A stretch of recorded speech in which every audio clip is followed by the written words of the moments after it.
A father's gentle smile concealed the unthinkable, a darkness so profound that even seasoned detectives would struggle to comprehend its depths. What transpired behind closed doors in a seemingly ordinary household would expose a nightmare that had festered for years, invisible to everyone who thought they knew him. Welcome to True Crime Headquarters, where the stories get darker and the truth cuts deeper. Break time equals 0. 5s/. I'm glad you're here. Tonight, we're diving into 4 chilling stories you don't want to miss. If you enjoy these late-night truths, please like, comment, and subscribe. It helps the channel grow and keeps these stories alive. This is the story of the Predator's Shadow, the Charles Anthony Boyd case. Now, relax, take a deep breath, and let's begin. Don't forget to subscribe if you haven't already. We're about to enter the mind of a man who weaponized trust itself. Charles Anthony Boyd didn't just commit crimes, he orchestrated a systematic reign of terror against the most vulnerable, all while the world around him remained blind to the monster breathing in their midst. Charles Anthony Boyd understood something fundamental about human nature. People see what they want to see. He wasn't lurking in shadows or hiding in abandoned buildings. He lived openly, functioned in society, and maintained relationships that gave him access to his victims. This is the most terrifying aspect of his story. Boyd was hiding in plain sight, and his ordinariness became his most effective weapon. The investigation into Boyd's crimes would eventually reveal a pattern of predatory behavior that spanned years, possibly decades. But before law enforcement connected the dots, before the victims found their voices, Boyd moved through his world with calculated precision. He selected his targets with the care of a hunter studying prey, identifying vulnerabilities and exploiting them with practiced ease. Understanding Boyd's methodology requires examining how predators like him operate. They don't announce themselves. They integrate into communities, build reputations, and create personas that deflect suspicion. Boyd mastered this art form. Those who knew him casually would describe him as unremarkable, a descriptor that itself becomes chilling when you realize how intentional that unremarkability was. The psychology behind Boyd's actions reveals layers of manipulation that extended far beyond the physical acts themselves. He understood power dynamics instinctively, recognizing that true control comes from psychological dominance. His victims weren't just physically overpowered. They were mentally imprisoned by fear, shame, and the calculated erosion of their sense of safety and self-worth. Boyd's pattern involved grooming, a term that sounds almost benign until you understand its devastating reality. Grooming is the systematic process by which predators break down boundaries, normalize inappropriate behavior, and isolate victims.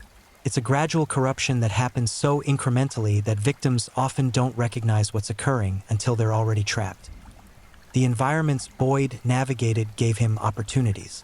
Whether through family connections, community involvement, or positions of authority, he placed himself where vulnerable individuals existed. Children were his primary targets, beings who naturally trust adults, who lack the experience to recognize manipulation, and whose voices are often dismissed or disbelieved when they attempt to speak out. Each interaction Boyd had with a victim was calculated. He tested boundaries slowly, assessing how far he could push before encountering resistance. When he met resistance, he adjusted his approach rather than abandoning his objectives. This adaptability made him particularly dangerous. He learned from each encounter, refining his techniques and becoming more sophisticated in his methods. The isolation of victims was crucial to Boyd's success. Predators understand that silence is their greatest ally. By creating situations where victims felt alone, ashamed, or fearful of the consequences of disclosure, Boyd ensured his actions remained hidden. He may have threatened victims directly, or more insidiously, he may have created psychological conditions where victims convinced themselves that speaking out would cause more harm than remaining silent. Documentation of Boyd's crimes would later show a man who compartmentalized his life with disturbing efficiency. He could commit horrific acts and then return to normal social interactions without visible disturbance. This ability to switch between personas speaks to either a profound psychological disconnection or a level of psychopathy that allowed him to view his victims as objects rather than human beings with feelings and rights. The community in which Boyd operated remained unaware for an extended period. This isn't unusual in cases involving skilled predators. Studies of criminal behavior consistently show that sex offenders often have numerous victims before being caught, and many are never reported at all. The reasons for this are complex. Victims may feel shame, fear retaliation, doubt they'll be believed, or blame themselves for what occurred. Boyd exploited these psychological barriers expertly. He understood that society's discomfort with discussing sexual violence, particularly against children, created a protective shield around him. People don't want to believe that someone they know could commit such acts. This cognitive dissonance works in the predator's favor. The more normal they appear, the more resistant people are to accepting evidence of their crimes. The technical aspects of Boyd's offending behavior likely followed established patterns seen in similar cases. Predators often create opportunities for isolated contact with victims. They may offer assistance, provide transportation, or engineer scenarios where they're alone with their targets. Boyd would have developed justifications for these situations that seemed innocent to outside observers but served his predatory purposes. Physical evidence in cases like Boyd's can be challenging to obtain, particularly when significant time passes between the commission of crimes and their discovery. Predators rely on this evidentiary degradation. They understand that without physical proof, cases often devolve into credibility contests, their word against their victims. This dynamic historically favored offenders, particularly when victims were children whose testimony could be easily challenged. Boyd's selection of victims likely followed patterns identified in criminal psychology research. Predators target individuals with certain vulnerabilities.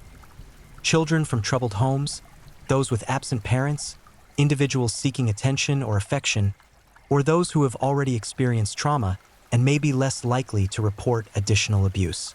These selection criteria aren't random. They're strategic choices designed to maximize the predator's success and minimize his risk of exposure.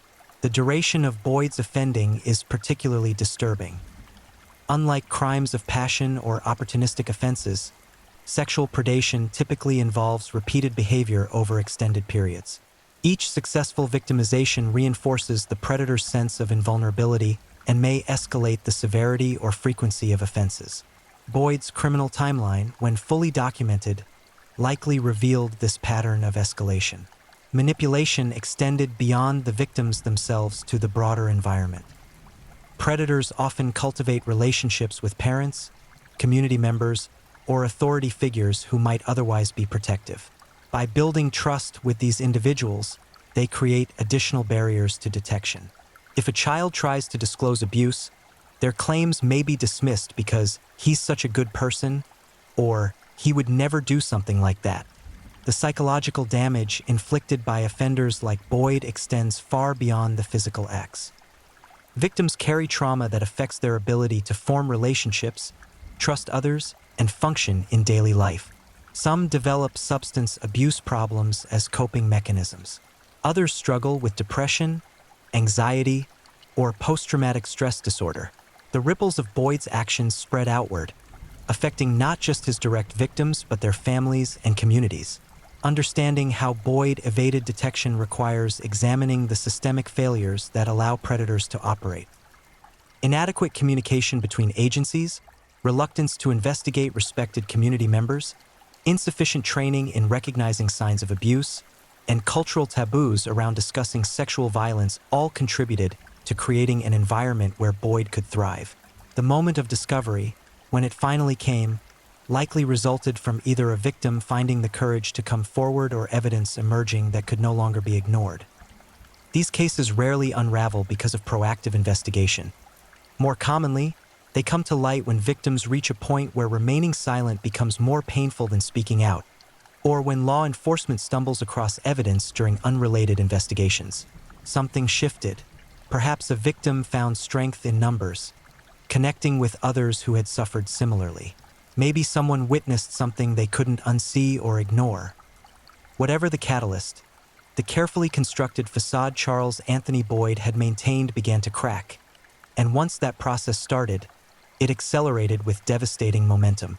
Law enforcement's involvement in cases like Boyd's typically begins with a single complaint or piece of evidence that seems almost insignificant in isolation. A concerned parent notices behavioral changes in their child. A teacher observes something troubling. A victim, now older and with perspective, decides they can no longer carry the secret. These initial threads, when pulled, begin unraveling an entire tapestry of crime. The investigative process in sexual offense cases presents unique challenges. Unlike murders with bodies or robberies with stolen property, these crimes often leave no immediate physical evidence, particularly when years have passed. Detectives must rely heavily on victim testimony, which defense attorneys will inevitably challenge. Building a prosecutable case requires meticulous documentation, corroboration, and often, identifying patterns across multiple victims. When Boyd's name first surfaced in connection with allegations, investigators would have faced the difficult task of assessing credibility while simultaneously searching for additional victims. Predators like Boyd rarely have just one victim. The compulsive nature of sexual offending means that once someone begins this pattern, they typically continue until stopped by external forces. Investigators understood this, which meant that identifying one victim suggested others existed. The process of victim identification often involves reviewing Boyd's history, where he lived, worked, volunteered, or had access to vulnerable populations. Detectives create timelines, identifying periods when he had opportunity and access. They interview people who knew him, carefully probing for information without revealing their full suspicions. This delicate balance protects the investigation while gathering intelligence. Forensic interviews with victims require specialized training. Children particularly need careful handling to ensure their testimony isn't contaminated by suggestive questioning while still allowing them to fully disclose their experiences. Interviewers must create safe environments where victims feel comfortable sharing deeply traumatic experiences with strangers. The emotional toll on both victims and investigators during this process cannot be overstated. As investigators dug deeper into Boyd's background, patterns likely emerged. Multiple victims reporting similar methods of approach, similar locations, similar manipulation tactics. These consistencies strengthen cases immensely. They demonstrate a deliberate pattern of behavior rather than isolated incidents or misunderstandings. They show predation, not accident. Boyd's reaction to the investigation would have been revealing.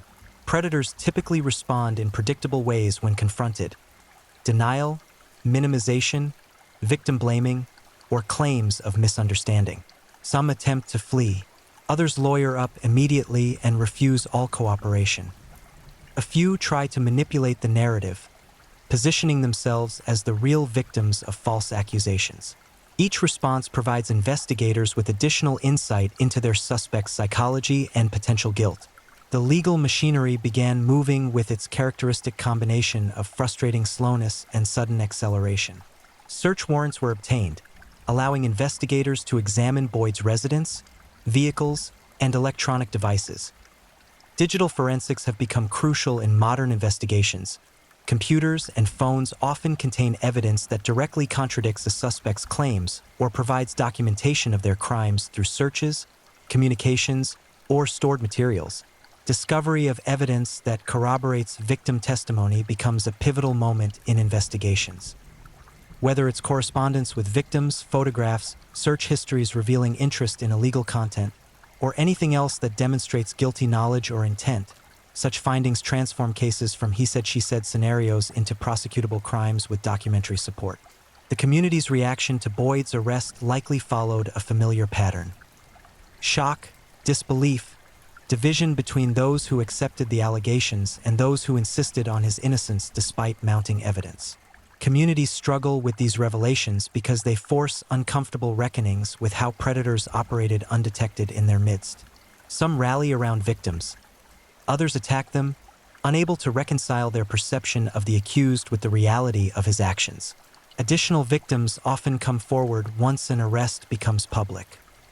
Survivors who had remained silent, believing they were alone or wouldn't be believed, find courage in numbers. They see others speaking out and realize they might finally be heard. This cascade effect is both heartening and heartbreaking. Heartening because it brings justice closer, heartbreaking because each new victim represents another life scarred by Boyd's actions.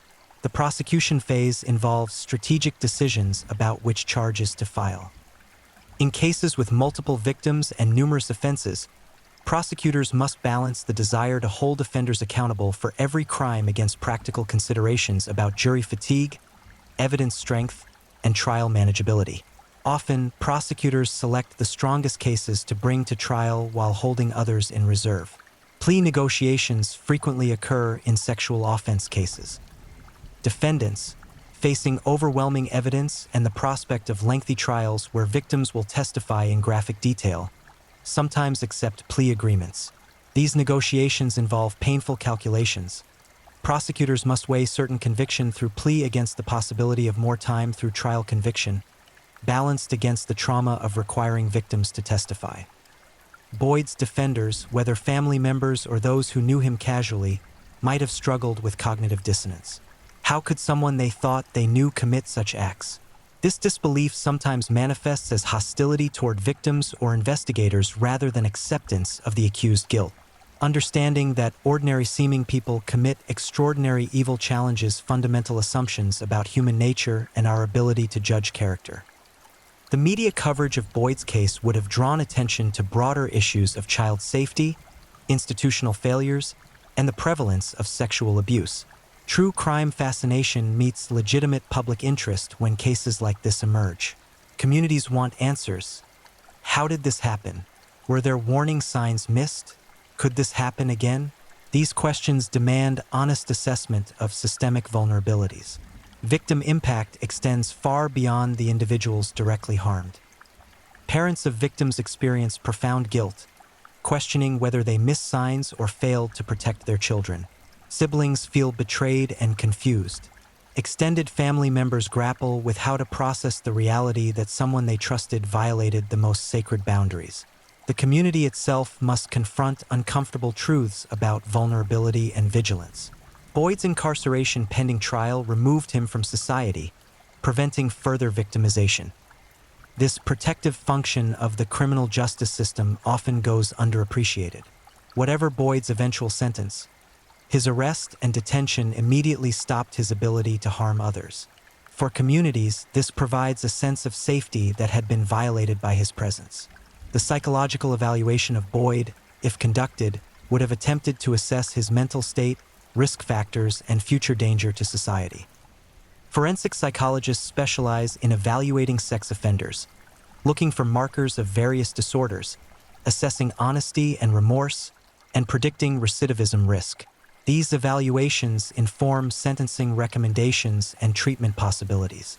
Evidence presentation requires careful planning. Prosecutors must tell a compelling story that jurors can follow while respecting victims' dignity and managing the graphic nature of testimony. Visual aids, timelines, and expert witnesses help juries understand complex psychological dynamics like grooming, while victim testimony provides the emotional reality that statistics and abstract discussions cannot convey. The defense strategy in cases like Boyd's typically involves attacking credibility, suggesting alternative explanations, or challenging procedural aspects of the investigation. Defense attorneys fulfill a constitutional obligation to provide vigorous representation regardless of personal feelings about their client's guilt. This adversarial system, while sometimes frustrating to victims, theoretically ensures fairness and protects against wrongful conviction. Jury selection becomes crucial in sexual offense trials. Attorneys on both sides seek jurors who can be fair while recognizing that everyone brings biases to sensitive topics like child sexual abuse. Some potential jurors have experienced similar trauma and may struggle with objectivity. Others harbor skepticism about allegations against seemingly respectable community members. Finding 12 individuals who can objectively weigh evidence is challenging. As the trial date approached, victims prepared for the ordeal of testimony, reliving trauma in public while being questioned by defense attorneys seeking to undermine their credibility. Victim advocates work to prepare witnesses for this experience, but nothing fully captures the difficulty of describing the worst moments of your life to a room full of strangers while your abuser watches. The courtroom became a battleground where truth fought against denial, where victims' voices finally commanded attention, and where Charles Anthony Boyd faced accountability for actions he had likely never imagined would be exposed. The weight of the legal system focused entirely on examining what he had done and determining appropriate consequences. Trial proceedings in sexual offense cases carry a particular intensity. The subject matter itself disturbs everyone present: jurors, court staff, observers. Testimony contains explicit details that make people uncomfortable, which is precisely why many offenders count on that discomfort to keep victims silent. The courtroom strips away that protective silence, forcing everyone to confront uncomfortable realities. The prosecution's opening statement would have outlined the case systematically, preparing jurors for what they would hear. Prosecutors must strike a balance between adequately describing the charges and overwhelming jurors with information they cannot process. They establish timelines, introduce victims by name or pseudonym, and preview the evidence that will prove guilt beyond reasonable doubt. Defense opening statements typically emphasize the prosecution's burden of proof, suggesting that evidence won't meet the necessary standard. They may preview alternative explanations, question victim credibility, or highlight ambiguities in the evidence. Defense attorneys walk a fine line. They must defend their client vigorously without appearing to attack vulnerable victims in ways that alienate jurors. Victim testimony forms the emotional and factual core of these prosecutions. Each person who took the stand against Boyd demonstrated extraordinary courage, describing intimate violations while being scrutinized by strangers. The prosecution's questioning aims to elicit clear, detailed testimony that leaves no room for doubt about what occurred. Victims explain how they knew Boyd, how he gained access to them, what he did, and how it affected them. Cross-examination tests victim credibility. Defense attorneys probe for inconsistencies, challenge timeline details, and suggest alternative interpretations of events. This process, while legally necessary, can feel like re-victimization. Survivors describe cross-examination as one of the most traumatic aspects of pursuing justice. Having their most painful experiences picked apart and questioned by someone working to free their abuser. Expert witnesses provide context for behaviors that might confuse jurors unfamiliar with trauma dynamics. Why didn't the victim immediately report the abuse? Why did they continue contact with Boyd afterward? Why are there inconsistencies in their accounts? Experts explain that delayed disclosure is normal, that maintaining contact with abusers is common due to grooming and psychological control, and that traumatic memories sometimes contain gaps or conflicting details without the core truth being false. Forensic evidence, if available, corroborated testimony. Digital records showing communications between Boyd and victims, search histories revealing interest in illegal materials, or any physical evidence collected during searches all helped build the prosecution's case. Each piece of evidence represents another brick in the wall of proof being constructed around Boyd. Character witnesses might have testified for the defense, describing Boyd as a good person incapable of such acts. These testimonials, while well-intentioned, often ring hollow against victim testimony. Being nice to some people doesn't negate harming others. Predators specifically cultivate positive reputations as camouflage for their crimes. Jurors must weigh these competing narratives and determine which version of Boyd reflects reality.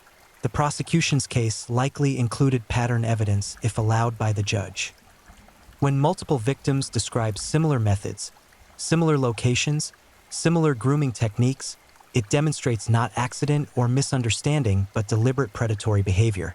Pattern evidence is powerful because it shows consistent intent and methodology. Boyd's decision whether to testify in his own defense carried significant strategic implications. Testifying allows defendants to present their version of events directly, potentially humanizing themselves to jurors. However, it also exposes them to cross-examination where prosecutors can highlight contradictions, challenge explanations, and force them to answer difficult questions under oath. Many defense attorneys counsel clients against testifying, believing the risks outweigh potential benefits. If Boyd testified, his demeanor would have been scrutinized intensely. Jurors watch for signs of genuine remorse versus calculated performance. They assess whether explanations sound credible or rehearsed.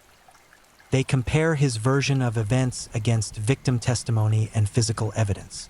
Defendants who appear arrogant, evasive, or unremorseful often damage their own cases more than helping them.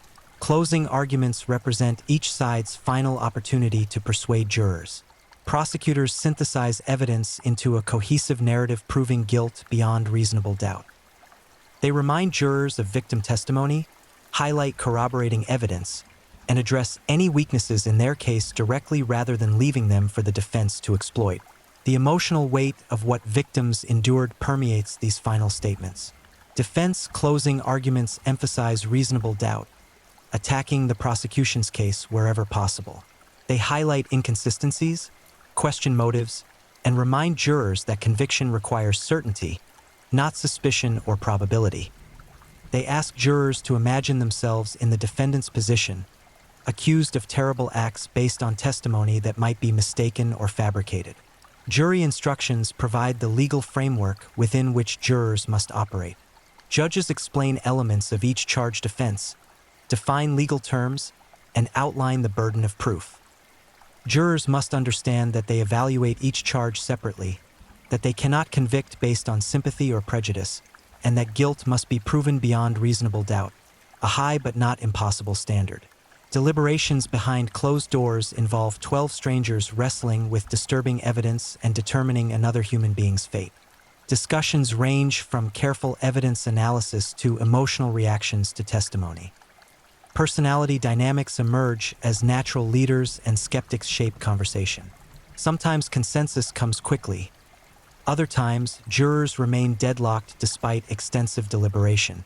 The moment of verdict delivery carries extraordinary tension. Victims and their families, the defendant and his supporters, attorneys, and observers all await the jury's decision. When the foreperson announces guilty verdicts, reactions vary: relief, tears, anger, disbelief. Victims finally hear official validation that what happened to them was real, was wrong, and that their abuser will face consequences. If Boyd was convicted on multiple counts, the severity of his situation became immediately apparent. Each guilty verdict represents years of potential incarceration. The cumulative weight of multiple convictions for serious sexual offenses often results in decades behind bars, particularly when victims are children and the abuse involved positions of trust. Sentencing proceedings occur after conviction, sometimes immediately but often after a delay, allowing for pre-sentence investigation reports. These reports provide judges with detailed information about the defendant's background, criminal history, psychological state, and risk to society. Victim impact statements allow survivors to directly address the court and defendant about how the crimes affected their lives. Victim impact statements provide some of the most powerful moments in courtrooms. Survivors who had been questioned, challenged, and scrutinized finally speak without cross-examination or interruption. They describe nightmares, broken relationships, trust issues, substance abuse struggles, and years of therapy. They explain how Boyd's actions rippled through every aspect of their lives. Some speak directly to Boyd, demanding he acknowledge what he did and the damage he caused. The judge considers multiple factors when sentencing: crime severity, victim impact, defendant's criminal history, potential for rehabilitation, and community safety. In cases involving serial predation against children, judges typically impose substantial sentences. The mathematical combination of multiple convictions with consecutive rather than concurrent sentences can result in life imprisonment or its practical equivalent. Boyd's reaction to sentencing would reveal much about his character.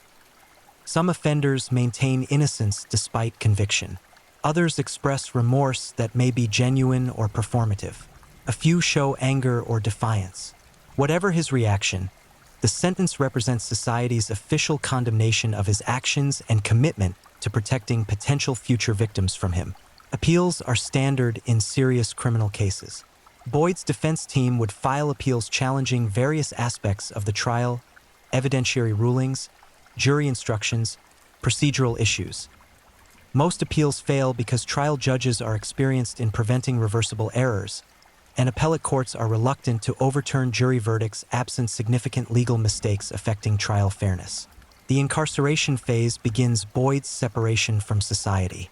Prison for sex offenders presents unique challenges. They often face hostility from other inmates who view crimes against children as particularly despicable. Protective custody may be necessary. Treatment programs attempt to address psychological factors underlying offending behavior, though research shows mixed results regarding effectiveness. Victims begin their own long process of healing, which doesn't end with verdict or sentencing. Justice provides some closure, but trauma doesn't disappear because someone is in prison. Therapy, support groups, and time all contribute to recovery. Some victims become advocates, using their experiences to push for better protection and support systems. Others prefer privacy, processing their experiences away from public attention. Charles Anthony Boyd's case doesn't end when the cell door closes behind him. The ramifications continue expanding outward like ripples from a stone thrown into still water, touching lives and systems far beyond the immediate crime and punishment. His story becomes a cautionary tale, a call to action, and a reminder of both human depravity and remarkable resilience. The victims carry Boyd's impact forward in complex ways. Some transform trauma into advocacy, becoming voices for survivors who remain silent. They speak at schools about recognizing grooming behaviors. They lobby for stronger protective legislation. They volunteer with organizations supporting abuse survivors. This transformation of pain into purpose represents neither obligation nor expectation. It's simply one path some survivors choose as part of their healing journey. Others pursue different healing paths. Some need complete separation from anything reminding them of their trauma. They change locations, careers, or social circles to escape associations with their past victimization. They focus on building new identities not defined by what was done to them. This choice deserves equal respect and support. There's no single correct way to survive and heal from sexual trauma. The psychological research on trauma recovery emphasizes that healing isn't linear. Survivors experience good periods and setbacks, anniversaries of abuse, news coverage of similar cases, or unexpected triggers can resurrect feelings and memories that seemed processed. Understanding this reality helps survivors and their support systems maintain realistic expectations about recovery timelines and trajectories. Boyd's family members face their own complicated grief and processing. How do you reconcile loving someone with the horrific reality of their crimes? Some family members maintain relationships with incarcerated offenders, visiting prisons and providing emotional support. Others sever all contact, unable to reconcile who they thought they knew with who that person truly was. Neither response is wrong. Families must make whatever decisions allow them to function. Children of offenders face particularly difficult challenges. They bear no responsibility for their parents' crimes, yet often experience stigma and judgment. They struggle with identity questions. Are they fundamentally damaged because of their genetic or familial connection to a monster? Therapy and support groups specifically for family members of offenders address these unique psychological burdens. The community where Boyd operated continues processing his betrayal. Institutions review their policies and procedures, looking for vulnerabilities that allowed a predator to operate undetected. Schools implement better screening for volunteers and employees. Youth organizations enhance supervision requirements. Churches examine how they can better protect children in their care. These systemic responses, while positive, also represent implicit acknowledgement of past failures. Legislative responses sometimes follow high-profile cases. Lawmakers propose bills strengthening penalties, mandating reporting requirements, or funding prevention programs. Boyd's name might become attached to such legislation, a permanent public record of his crimes and their broader impact. Whether legislation actually passes depends on political will, budgetary considerations, and advocacy effectiveness. Prevention education gains renewed urgency following cases like Boyd's. Programs teaching children about body autonomy, appropriate versus inappropriate touch, and how to report concerning behavior become more prevalent. Adults receive training on recognizing grooming behaviors and signs of abuse. These educational efforts aim to create environments where predators find it harder to operate and victims find it easier to disclose. The criminal justice system itself learns from each case. Prosecutors refine their approach to handling multiple victims and complex evidence. Detectives develop better interviewing techniques that elicit information while avoiding contamination. Judges become more attuned to victim needs during proceedings. Each case contributes to the slow evolution of how society handles these crimes. Victim compensation funds provide financial assistance for therapy and other costs associated with recovery. While money cannot undo harm, it can remove barriers to treatment and support. Some jurisdictions have robust compensation programs. Others provide minimal assistance. Advocacy continues for better funding and broader eligibility to ensure all victims can access necessary services. Boyd's presence in prison raises questions about rehabilitation versus incapacitation. Can sex offenders be successfully treated and eventually released without posing ongoing danger? Research shows mixed results. Some treatment programs demonstrate effectiveness with certain populations. Other studies suggest that intensive supervision and restrictions may be more realistic than expecting fundamental character change. The debate continues among experts. Life sentence or not, Boyd will eventually face either release or death in custody. If released, he'll encounter a parole system designed to monitor and restrict sex offenders. Requirements might include GPS monitoring, residence restrictions, regular polygraph tests, therapy participation, and absolute prohibitions on contact with children. Recidivism among treated and monitored sex offenders is lower than public perception suggests, though any recidivism represents another victim destroyed. Registration requirements ensure communities can access information about convicted sex offenders living nearby. These registries serve public safety functions while raising questions about whether they prevent reintegration and increase recidivism by making normal life impossible. The balance between community protection and offender rehabilitation challenges policymakers. The true crime media attention to cases like Boyd's serves multiple functions. It educates the public about predatory behaviors. It validates victims by acknowledging their experiences matter. Keeps pressure on institutions to maintain vigilance. However, it also risks sensationalizing tragedy and potentially traumatizing survivors who encounter unexpected coverage of their experiences. Responsible coverage requires careful balancing of these considerations. Boyd's motivations may never be fully understood. Forensic psychology offers frameworks for understanding sexual deviance, paraphilias, personality disorders, cognitive distortions that allow offenders to justify their actions. But clinical explanations don't provide satisfying answers to why someone chooses to harm the vulnerable. Evil may ultimately defy complete psychological explanation. The concept of evil itself becomes relevant when examining cases like Boyd's. Is evil a useful framework, or does it shut down important inquiries into causation and prevention? Calling someone evil feels satisfying but doesn't help us understand how to prevent future offenses. Conversely, purely clinical approaches sometimes minimize the moral dimension of choosing to harm innocents. Perhaps both perspectives have validity. Boyd's actions were evil, and understanding the psychology that enabled those actions remains important. Cultural factors influence how society processes cases involving child sexual abuse. Shame and stigma historically silenced victims. Skepticism toward children's testimony protected offenders. Reluctance to discuss sexual topics prevented education that might protect children. Progress occurs slowly as society becomes more willing to confront uncomfortable realities about abuse prevalence and characteristics. The economic costs of sexual abuse include direct expenses like investigation, prosecution, and incarceration, plus indirect costs like therapy, lost productivity, and substance abuse treatment. These calculations, while important for policy discussions, barely capture the true cost measured in damaged lives and lost potential. Some victims never fully recover, their life trajectories permanently altered by what was done to them.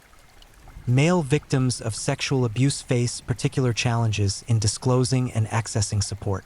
Cultural expectations about masculinity make admitting victimization difficult.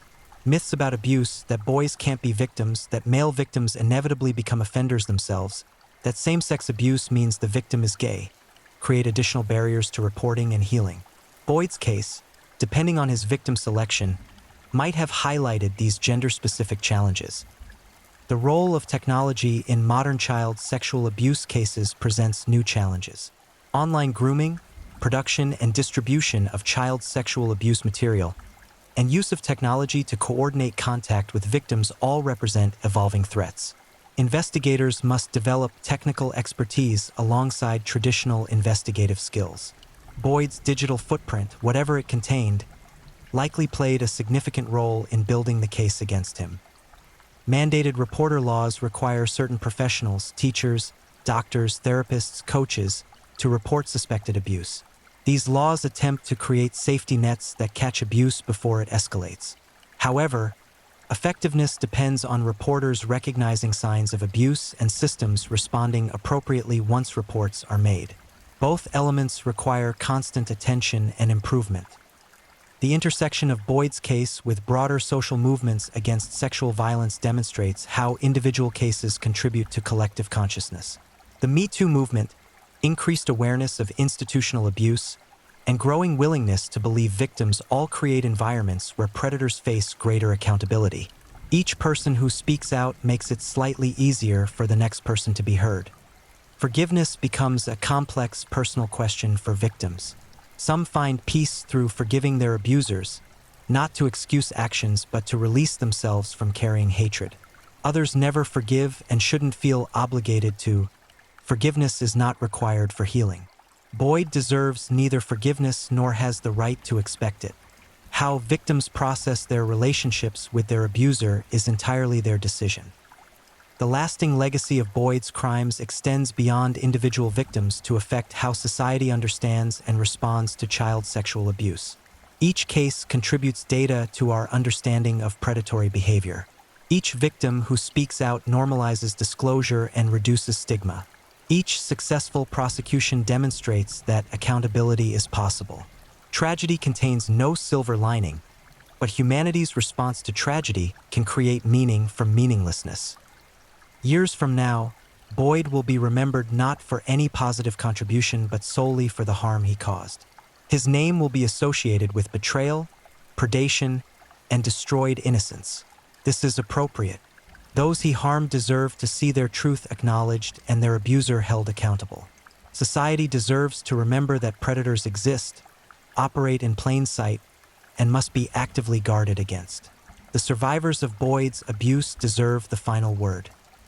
Their courage in speaking out, enduring investigation and trial, and beginning the difficult healing process represents the human spirit's capacity for resilience. They transformed from victims into survivors, from silent sufferers into powerful voices. Their lives continue beyond Boyd's crimes. They love, work, create, and live, imperfectly, courageously, humanly.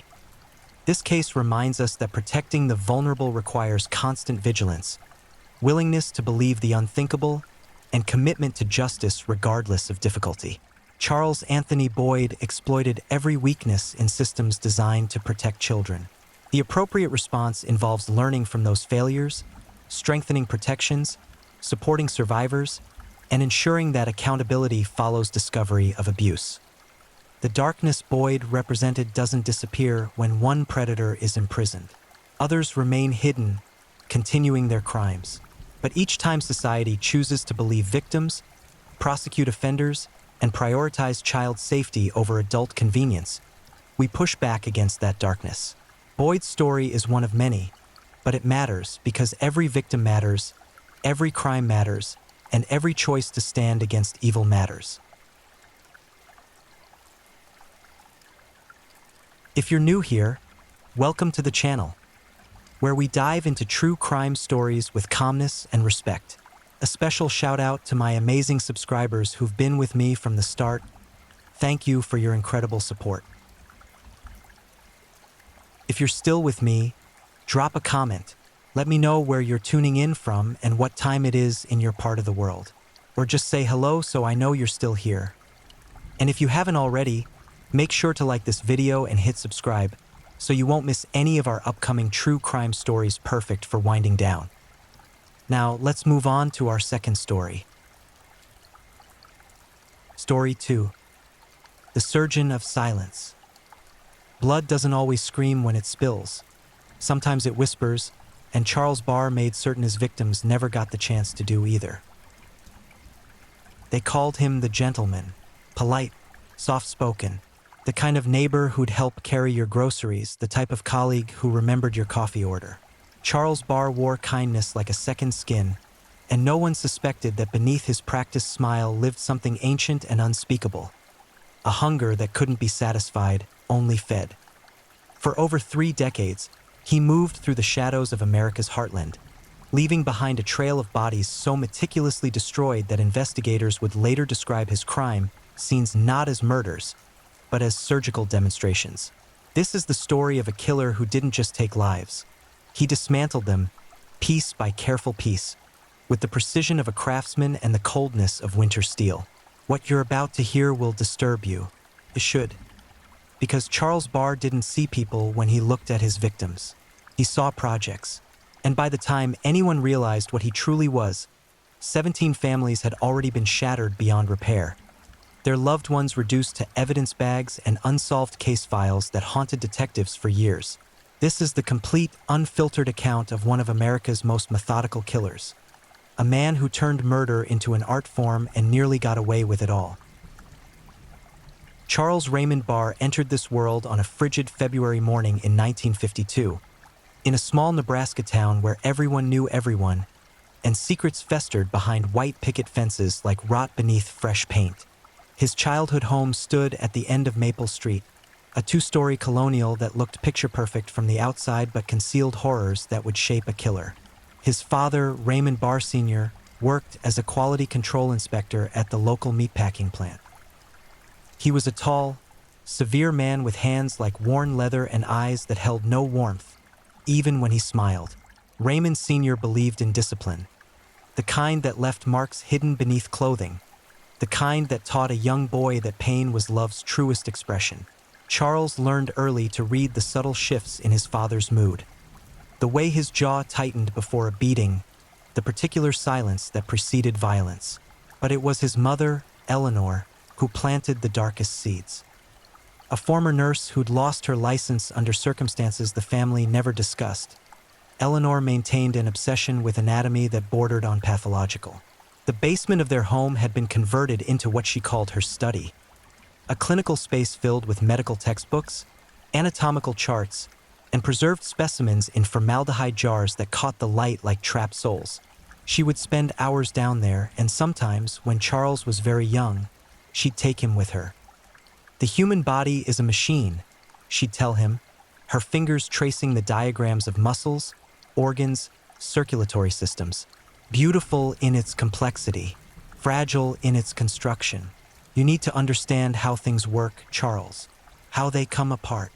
Those lessons took on a sinister dimension when neighborhood pets began disappearing. The Hendersons' tabby cat, the Kramers' beagle puppy, a stray that had been sleeping in Mrs. Peterson's garage. They'd turn up days later in the woods behind the Barr property, opened up with surgical precision, their organs arranged in neat rows on flat stones like offerings to some unknown god. No one ever connected young Charles to these discoveries. He was quiet, well-mannered, got decent grades. His teachers described him as unremarkable, a word that would echo through his life like a prophecy. He had no close friends, but he didn't seem to need them. He existed in a space between noticed and invisible, exactly where predators learn to thrive. His teenage years passed in a blur of carefully maintained normalcy. He worked part-time at his father's plant, where he proved unusually adept at the butchering process. His supervisor noted that Charles never flinched at the gore, never complained about the smell. He approached each carcass with focused intensity, his cuts clean and efficient. Boys got steady hands. The supervisor would later tell police. Never seen anyone his age take to the work so naturally. Should have known something was wrong right there. At 17, Charles experienced what he'd later describe in his prison journals as the awakening. A classmate named Jennifer Morrison had rejected his invitation to prom. Not cruelly, just a simple, gentle no. That night, Charles lay in bed, and for the first time, the fantasies that had been abstract, distant, crystallized into something concrete and achievable. He saw himself taking Jennifer apart, layer by layer, studying the architecture of her screams, mapping the precise moment when life became death. The thought didn't horrify him. It excited him in ways he'd never experienced. He didn't act on it. Not then. Charles possessed something many killers lack: patience. He understood that impulse was the enemy of longevity. So he waited, he studied, he planned. After high school, he enrolled in a technical college, pursuing certifications in refrigeration and HVAC repair. The work gave him legitimate reasons to enter people's homes, to study their layouts, their routines, their vulnerabilities. He married young. A timid woman named Donna who worked as a librarian and who seemed grateful for any attention at all. She gave him respectability, a shield of normalcy that deflected suspicion. For 5 years, he maintained the facade. He fixed air conditioners and furnaces. He attended church on Sundays. He mowed his lawn every Saturday. And inside, the hunger grew, spreading through him like cancer, patient and inexorable. The first time he killed, Charles was 26 years old. Her name was Patricia Knowles, and she'd called him to fix her basement freezer on a sweltering July afternoon in 1978. She was 42, lived alone, worked nights as a nurse at County General. Charles had been in her home 3 times for various repairs. He'd studied her schedule, knew she had no close family, no boyfriend, no regular visitors. She was, in every practical sense, invisible to the world, just like him. When she led him down to the basement that day, his toolkit felt heavier than usual. Not because of the tools for fixing freezers, but because of the ones he'd added. The zip ties, the surgical tape, the knives he'd spent weeks sharpening to razor precision. Patricia never saw it coming. One moment she was pointing at the freezer, explaining the rattling noise. The next, Charles had looped a cord around her throat, pulling with measured pressure. Not enough to crush her windpipe immediately, but enough to cut off the blood flow to her brain. She struggled for exactly 43 seconds before her body went limp. He'd timed it. What happened next would establish the pattern he'd follow for the next 24 years. Charles laid her body out on the concrete floor with almost reverent care. He removed her clothing, folding each item neatly, as if preparing for a medical examination. Then, using the knives and tools he'd brought, he began to work. The police would later describe Patricia Knowles' murder scene as one of the most disturbing they'd encountered. Her body had been methodically dissected, organs removed and arranged, bones cleaned with such precision that forensic experts initially theorized the killer had medical training. But there was more. Charles had documented everything, taking Polaroid photographs of each stage, writing notes in a small leather journal about what he'd learned, what he'd felt, which parts had been most satisfying. He'd spent 6 hours with Patricia's body. When he finally left her basement that night, he'd cleaned everything with industrial solvents, leaving virtually no forensic evidence. The freezer he'd fixed as well, free of charge, as he'd later tell the police when they came asking routine questions. Just another service call. He barely remembered the woman. The investigation went nowhere. Patricia had no enemies, no scorned lovers, no angry relatives. The brutality of her death suggested rage, but the precision suggested calculation. The police couldn't square the circle. Eventually, her case joined the thousands of unsolved murders that pile up in filing cabinets, gathering dust and fading hope. For Charles, Patricia Knowles was a beginning. He'd crossed a threshold that can never be uncrossed, and on the other side, he'd found something that filled the emptiness inside him. Not permanently, but enough. Like an addict who'd found his drug of choice, Charles knew he'd need more. The hunger would return. It always did.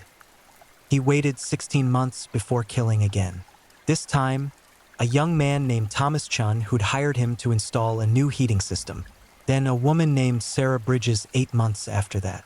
Each murder refined his technique, taught him new lessons about timing, about cleanup, about the exquisite vulnerability of the human form. And no one suspected a thing. Charles Barr remained the helpful repairman, the quiet neighbor, the unremarkable man who blended into the American landscape like wallpaper. He'd learned his parents' lessons well. How to hide damage, how to compartmentalize, how to wear humanity like a costume while something else entirely pulled the strings beneath. By the time he was 30, he'd killed 7 people. By 40, that number had doubled. And still, he moved freely through the world, fixing furnaces and taking lives with equal precision, a monster hiding in plain sight. Detective Sarah Hendricks first noticed the pattern in the spring of 2001, though she didn't know what she was seeing at the time. She'd been assigned to review cold cases for the newly formed Multi-State Homicide Task Force, a bureaucratic creation designed to identify serial offenders working across state lines. The work was tedious. Endless files, crime scene photos that blurred together, victims who'd been waiting years for justice.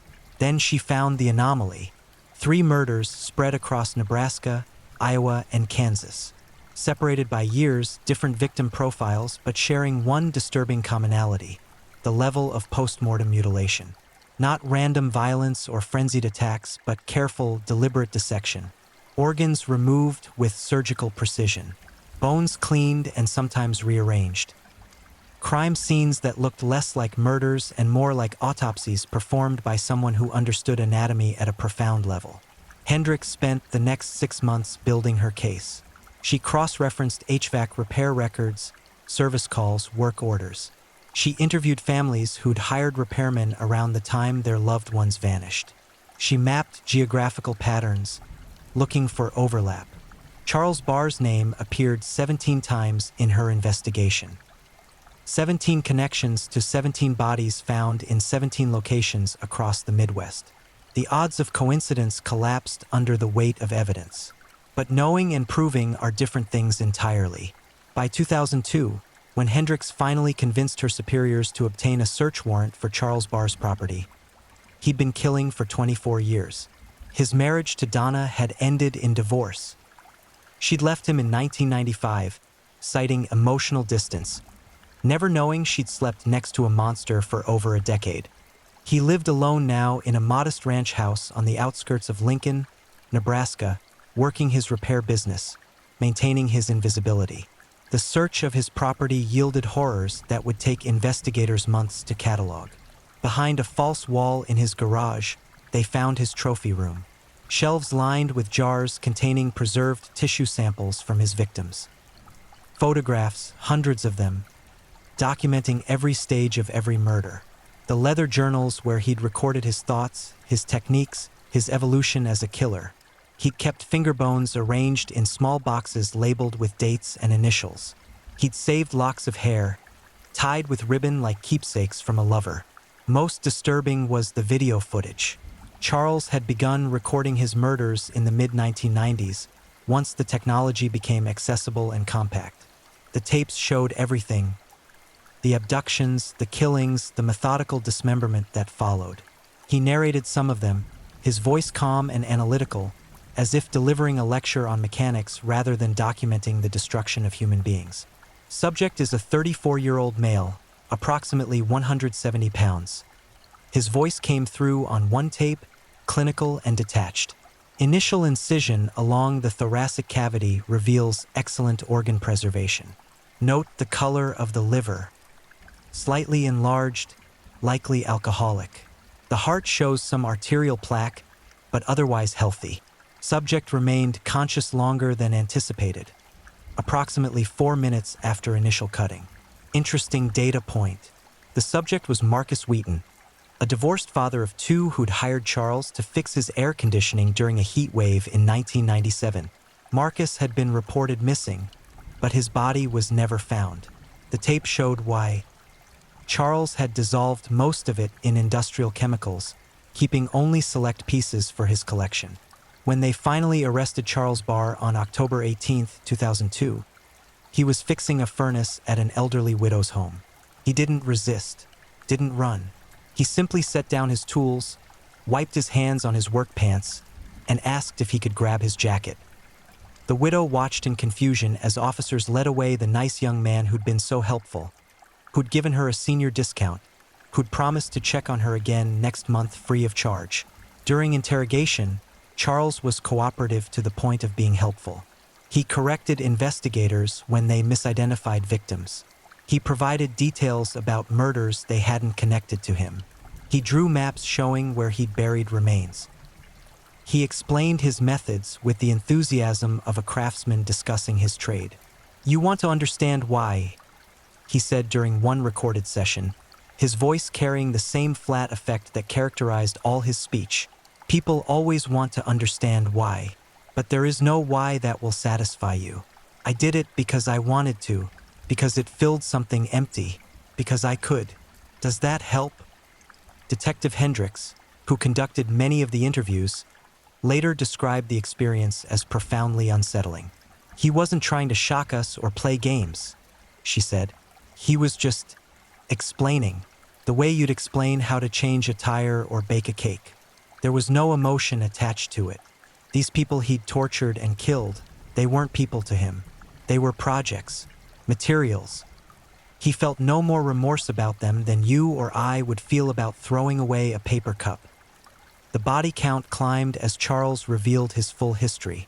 17 confirmed victims, but he insisted there were more. Some he disposed of so thoroughly that no trace remained. Others he couldn't quite remember the details of. Victims who'd blurred together over the years like watercolors running together on canvas. The youngest was 19-year-old college student named Amy Preston, killed in 1985. The oldest was 67-year-old retired teacher Gerald Mansfield, murdered in 2000. Men, women, young, old, Charles had no type beyond availability and vulnerability. He hunted opportunity, not preference. His method varied slightly with each victim, but the core remained consistent. He'd gain access through his repair business, establish trust, identify isolation. The kill itself was usually strangulation. He preferred the control it gave him, the ability to modulate pressure, to watch the exact moment life departed. Then came the part he truly savored, the methodical dismantling of the human form. "There's a beauty in understanding how things work," he told investigators. "When you open a person up, really look inside, you see the truth of what we are. Meat and fluid and electrical impulses. All this meaning we assign ourselves, all this importance, it's just story we tell.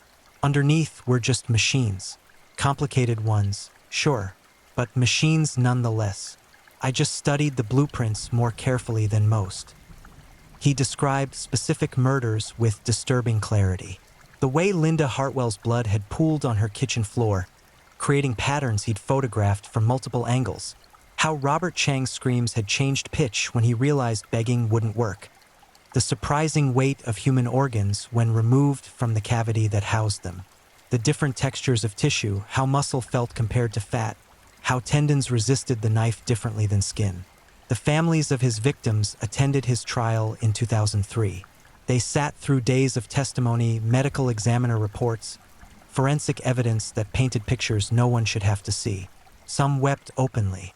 Others sat stone-faced, channeling their grief into silent rage. A few had to leave the courtroom when the photographs were shown. Images of their loved ones reduced to evidence, to crime scene exhibits, to proof of one man's depravity. Charles showed no reaction to their pain. He sat at the defense table, occasionally taking notes, sometimes whispering to his court-appointed lawyers, but displaying no recognition that these grieving people had any connection to him at all. When Amy Preston's mother collapsed in the gallery, sobbing so hard she couldn't breathe, Charles glanced back with mild curiosity, as if observing an interesting phenomenon rather than confronting the consequences of his actions. The prosecution presented overwhelming evidence. The defense had no real argument beyond mental illness, a claim the prosecution easily demolished by showing Charles's clear planning, his awareness of right and wrong, his efforts to avoid detection. He wasn't insane by any legal definition. He was simply evil, a word that fell out of fashion in psychiatric circles but remained the only accurate description for what Charles Barr represented. The trial of Charles Raymond Barr lasted 6 weeks and became a media sensation that gripped the nation. Court TV broadcast portions daily. Journalists packed the gallery. Outside, protesters held signs demanding death, while smaller groups of criminal psychology enthusiasts tried to understand the incomprehensible. What made Charles's case particularly disturbing wasn't just the number of victims or the brutality of their deaths, though both were staggering. It was his complete lack of remorse, combined with his willingness to explain his actions in exhaustive detail. Most serial killers, when caught, either play games with investigators or retreat into silence. Charles did neither. He talked freely, answering questions with the thoroughness of a professor giving a lecture. The prosecution called Dr. Robert Millikan, a forensic psychiatrist who'd evaluated Charles extensively. Dr. Millikan had spent over 40 hours in interview sessions, conducting batteries of psychological tests, probing the architecture of a mind that could commit such atrocities.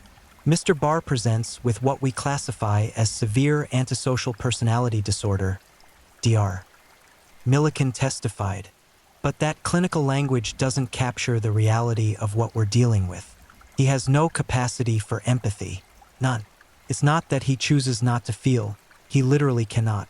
When shown images of his victims' families grieving, his brain scans show no activation in areas associated with emotional processing. He observes their pain the way you or I might observe an ant farm. Interesting, perhaps, but not personally meaningful. The doctor continued, describing Charles's childhood in clinical terms that somehow made it more horrifying. The systematic abuse, the twisted lessons from his mother, the gradual development of a psyche that saw all human interaction as manipulation, all people as objects to be used or discarded. Did his upbringing contribute to what he became? Dr. Millikan said, undoubtedly, but we must be careful not to excuse. Many people suffer terrible childhoods and don't become serial killers. Charles made choices, deliberate choices, to pursue his urges rather than resist them. His intelligence, and he is quite intelligent, made him more dangerous, not less culpable. When Charles himself took the stand, the courtroom fell into a silence so complete you could hear the air conditioning humming. His attorneys had advised against it, but Charles insisted. He wanted to speak. For 3 days, he answered questions from both prosecution and defense. He described his crimes without euphemism or deflection. He walked the jury through his mental processes, explaining how he selected victims, how he planned each murder to minimize risk, how he'd refined his techniques over decades. The first few were messy, he said, his tone suggesting he was discussing amateur carpentry rather than murder. I didn't understand the proper sequence for organ removal. I damaged the liver on my second victim, cut too deep, nicked it with the blade. But you learn, you improve. By my 10th, I could complete a full dissection in under 2 hours with minimal waste. The prosecutor, a tenacious woman named Margaret Chen, tried to break through his clinical detachment. Mr. Barr, when you were cutting into Patricia Knowles, your first victim, did you think about the fact that she was a person? That she had a life? Friends? People who loved her? Charles considered the question with apparent seriousness. I thought about her anatomy, about whether I was making the incisions correctly, about what I might learn. Her personhood wasn't relevant to the work I was doing. Does a surgeon think about the patient's favorite color when he's operating? The human elements are just noise, distractions from the actual task. The actual task of murdering her, Chen pressed. The actual task of understanding her, Charles corrected. Murder was just the prerequisite, the gateway. What came after was the point. Chun played portions of his video recordings for the jury. Even with the most graphic portions edited out for legal reasons, the footage was damning.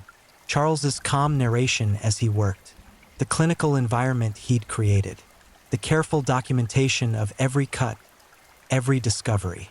In one particularly chilling segment, Charles had filmed himself talking directly to the camera, a practice he'd apparently developed later in his killing career. Today is March 15th, 1999, his recorded voice said.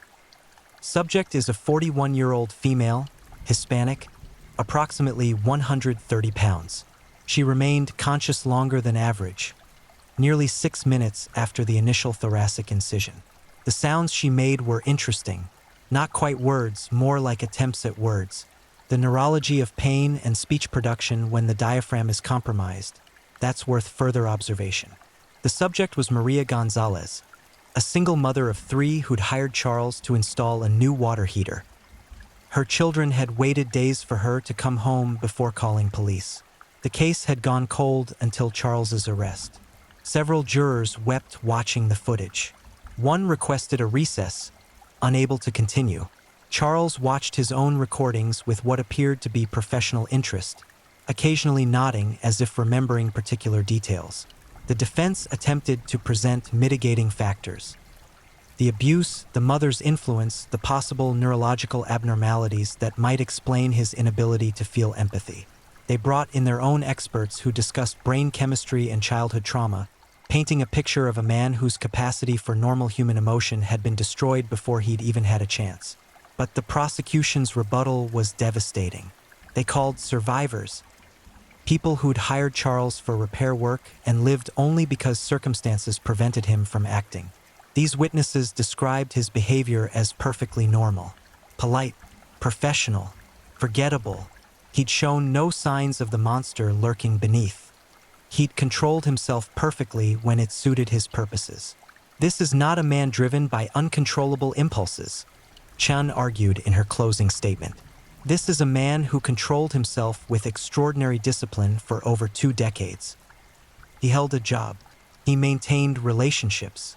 He filed taxes and mowed his lawn and smiled at neighbors.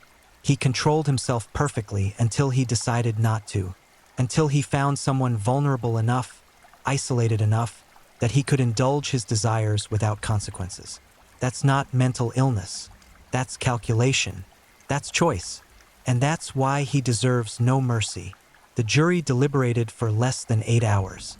Guilty on all 17 counts of first-degree murder. Guilty on multiple counts of kidnapping, torture, and abuse of a corpse. When the verdict was read, Charles showed no reaction. He simply nodded slightly, as if confirming an expected result. The sentencing phase brought victim impact statements. For 2 days, families stood before the court and described the holes Charles had torn in their lives. Fathers who would never walk their daughters down the aisle. Children who grew up without parents. Siblings who still set an extra place at holiday tables out of habit, forgetting for just a moment that their brother or sister was never coming home. Patricia Knowles' sister, Deborah, spoke through tears. She was going to visit me that weekend. We were going to go shopping, have lunch, just spend time together like we always did. Instead, I got a phone call from the police saying they'd found her. They wouldn't let me see her. They said I shouldn't, that I should remember her how she was. For 24 years, I've wondered what he did to her that was so terrible they couldn't even let me say goodbye. Now I know, and I'll never sleep soundly again. Thomas Chen's elderly mother spoke in halting English, her son translating from Mandarin. My Thomas was good boy. He called every Sunday. He helped me with groceries. He was going to take me to China to visit family. This man took all that, took my son, took my future. I am 83 years old, and I will die knowing my child died in terror and pain. What justice can fix that? The judge, a stern woman named Harriet Blackwell who'd presided over hundreds of cases, took the unusual step of addressing Charles directly before imposing sentence. Mr. Barr, I have sat on this bench for 26 years. I have seen every variation of human cruelty this world offers, but I have never encountered someone quite like you. Not because of what you did, though those crimes are monstrous, but because of what you are. You have shown us the face of true psychopathy, unfiltered and unapologetic. You have demonstrated that evil is not always the product of passion or rage. Sometimes it is cold, calculated, and utterly empty of humanity. The law requires me to sentence you, but no sentence I impose can address what you truly deserve. That reckoning, if it comes, will not be in this court. She sentenced him to 17 consecutive life sentences without possibility of parole. In addition, she recommended he be held in administrative segregation for the safety of other inmates and prison staff. Charles would spend the rest of his life in a concrete box, alone with his memories and his journals, which the court had allowed him to keep under supervised conditions. As marshals led him from the courtroom, Charles paused. For the first time, he looked directly at the families of his victims. What passed across his face was hard to read. Not quite curiosity, not quite recognition, just a brief acknowledgement of their existence before he turned away, shuffling toward whatever future waited in his cell. The administrative maximum facility in Florence, Colorado, known as ADX or Supermax, became Charles Barr's permanent home in 2004. The prison houses America's most dangerous criminals, terrorists, gang leaders, serial killers whose names have become synonymous with horror. Charles fit seamlessly into this catalog of nightmares. His cell measured 7 by 12 feet, concrete walls, concrete bed, concrete desk and stool, a shower that ran on a timer, a slot in the door for food delivery, a single window 4 inches wide, designed to prevent prisoners from determining their location within the facility. 23 hours a day in this box. 1 hour for solitary exercise in a slightly larger concrete pen. For most inmates, this isolation breaks something fundamental. Humans are social creatures. Prolonged solitude can shatter the mind, producing hallucinations, paranoia, regression. But Charles was not most inmates. If anything, isolation suited him. No need to perform normalcy. No need to pretend interest in the tedious concerns of others. Just him and his thoughts and the memories of what he'd done. He was allowed books, writing materials, and limited visits from researchers who'd received special permission to study him. Over the next decade, Charles became something of a phenomenon in criminal psychology circles. A willing subject who could articulate his internal processes with disturbing clarity. Dr. Patricia Ventura, a forensic psychologist from Harvard, spent 5 years interviewing Charles for a comprehensive study on psychopathy and serial murder. Her published work, The Architecture of Emptiness, drew heavily on their conversations. Charles described his emotional landscape as fundamentally different from normal human experience. She wrote, "He doesn't feel emptiness as a negative state. He simply exists in a kind of neutral baseline. Killing didn't fill him with joy or satisfaction in the way we understand those emotions. It was more like scratching an itch, a temporary relief from a mild discomfort. When I asked if he missed it, he said he missed the intellectual challenge of planning and execution, but not the acts themselves. They were simply what he did, like asking if he misses breathing." Charles's journals from prison revealed a mind still cataloging, still analyzing, even without access to new victims. He wrote extensively about his past murders, adding details he'd forgotten during interrogation. He sketched diagrams of human anatomy from memory, annotating them with observations from his experiences. He composed what he called theoretical frameworks, essays on how he might have improved his methods, what mistakes he'd made, what he'd learned too late to implement. None of it showed remorse. Regret, perhaps, but only for tactical errors. He regretted getting caught, not the suffering he'd caused. Prison officials monitored his writings carefully, concerned about the possibility that he might inspire copycat crimes. But Charles insisted his work was purely academic. "I'm documenting a particular skill set," he wrote in one journal entry. "Future researchers might find value in understanding the mindset. I'm not encouraging anyone. I'm simply recording what was." He received letters, dozens every week. Some from victims' families, filled with rage and grief and questions that had no satisfying answers. He never responded to these, but he did reply to letters from the morbidly curious, the true crime enthusiasts, the people fascinated by monsters. His responses were polite, informative, and utterly devoid of humanity. One exchange, later published by a journalist, showed his typical approach. Letter from correspondent. "What did you feel when you killed them?" Charles's response. "Feel is the wrong word. I observed. I processed. I cataloged data. Imagine you're assembling furniture from a kit. You don't feel emotions about the screws and bolts. You just focus on the assembly. That's the closest analogy I can provide." Correspondent. "But they were people. How could you not see them as people?" Charles. I saw them as complex biological systems. Your question assumes my perception matches yours. Doesn't. Asking me to see them as people is like asking a colorblind person to appreciate a sunset. The neurological hardware simply isn't there. The years passed slowly in his concrete box. Charles developed routines, exercise regimens, reading schedules, structured time for writing and reflection. He aged quietly, his hair turning gray, his body softening from lack of movement.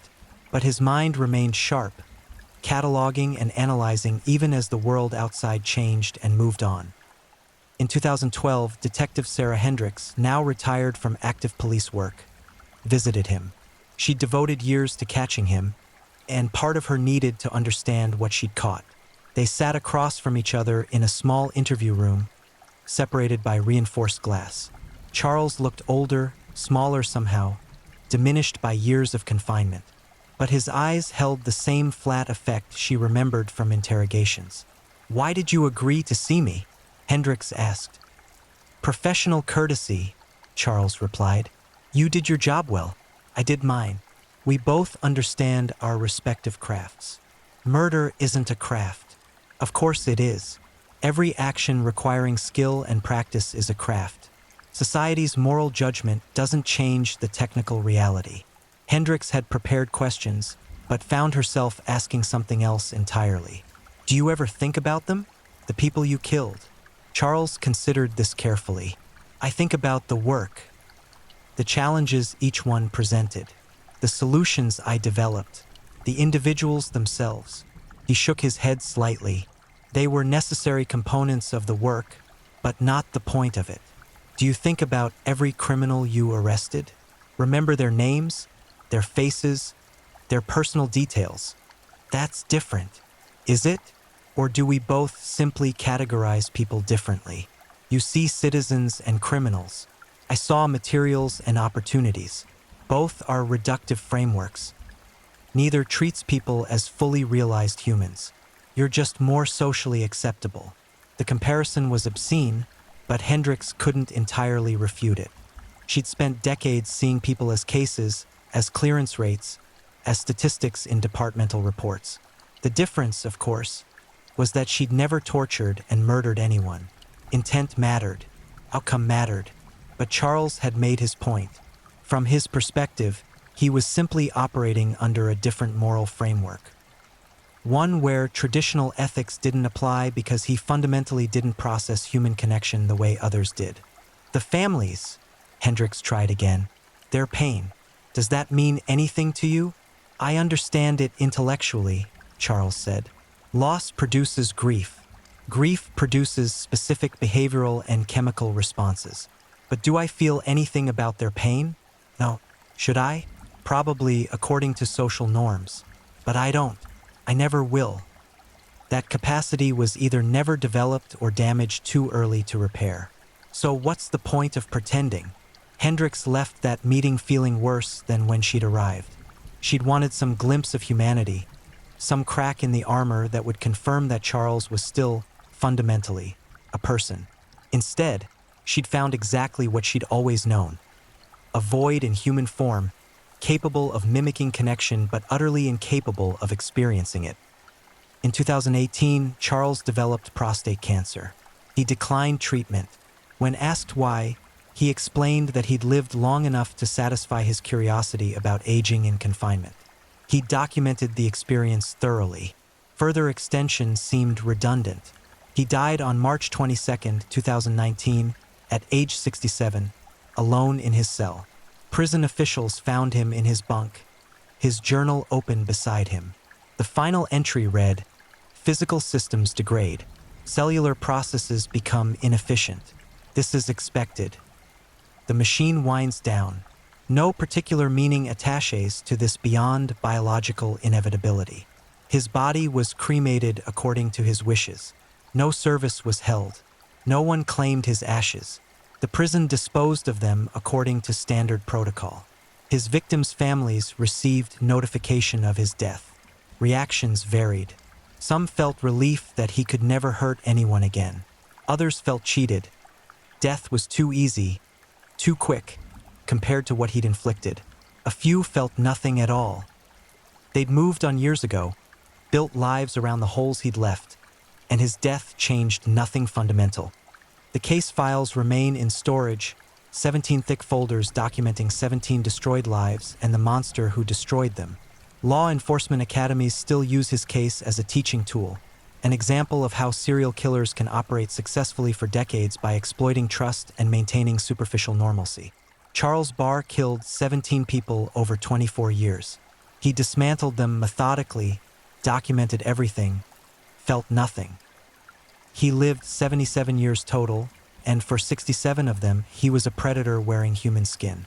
The world has forgotten him now, mostly. His name doesn't carry the same recognition as Bundy or Dahmer or Gacy. He wasn't theatrical enough, wasn't quotable enough, wasn't interested in fame or infamy. He just was what he was, a perfect killing machine in imperfect human form. His victims, though, they deserve remembrance. Patricia Knowles, Thomas Chen, Sarah Bridges, and 14 others whose names and stories shouldn't be overshadowed by the man who murdered them. They were people with lives and dreams and futures, all stolen by someone who saw them as nothing more than objects to study and discard. That's the real horror of Charles Barr's story. Not just what he did, but what he represented. The terrifying possibility that empathy, conscience, and human connection, the things we assume are universal, are actually optional features, and some people are simply born without them, or have them destroyed so early and so thoroughly that they never develop at all. We want monsters to look like monsters. We want them to be obvious, identifiable, avoidable. But Charles looked like everyone else. He talked like everyone else. He walked among us undetected for decades. And the disturbing truth is that right now, statistically, there are others like him out there, functioning, hiding, waiting. If you're enjoying these stories, don't forget to leave a comment. I'd love to hear where you're tuning in from and what time it is in your part of the world. And if you haven't already, be sure to like this video and subscribe so you don't miss the next true crime story to help you drift off to sleep. Now, let's move on to our third story. Story 3. The Toolbox Killer. When evil found its instruments. Some sounds were never meant to exist. In 1979, those sounds were recorded, and even hardened homicide detectives couldn't listen without breaking. We're descending into the mind of a demon who didn't hide in shadows. He drove through sunlit California streets in a silver van, smiling at teenagers, offering rides. Lawrence Sigmund Bittaker didn't just cross the line between human and monster. He erased it entirely, wielding ordinary hardware store tools as instruments of orchestrated terror. What he and his accomplice documented wasn't just murder, it was the methodical destruction of innocence, recorded on tape, calculated on calendars, perfected through practice. 5 young women, 5 months of summer, one toolbox filled with unspeakable purpose. This is the story of how 2 predators found each other, made a pact written in blood, and turned a 1977 GMC van into a rolling chamber of horrors that still haunts investigators 4 decades later. The California men's colony at San Luis Obispo wasn't designed to be a breeding ground for evil, but that's exactly what it became in 1978 when 2 inmates discovered they shared more than just a cell block. They shared fantasies. Dark, specific, meticulously detailed fantasies about abduction, torture, and murder. Lawrence Sigmund Bittaker was 44 years old, a career criminal with a genius-level IQ of 138 and absolutely no capacity for empathy. Born in Pittsburgh in 1940, adopted at infancy, his childhood read like a textbook case of antisocial personality disorder in development. He'd been in and out of institutions since age 12, theft, hit and run, assault, kidnapping attempts. The pattern was clear. Bittaker didn't see other people as human. He saw them as objects, as opportunities. His criminal resume was extensive, but his true nature had remained partially hidden behind bars, until he met Roy Lewis Norris. Norris was different in temperament, but identical in depravity. Born in Greeley, Colorado, he'd bounced through foster homes and reform schools, accumulating a record of sexual violence that should have kept him locked away permanently. He'd been released from a Atascadero State Hospital, a facility for mentally disordered sex offenders, just 5 years earlier, deemed no longer a danger.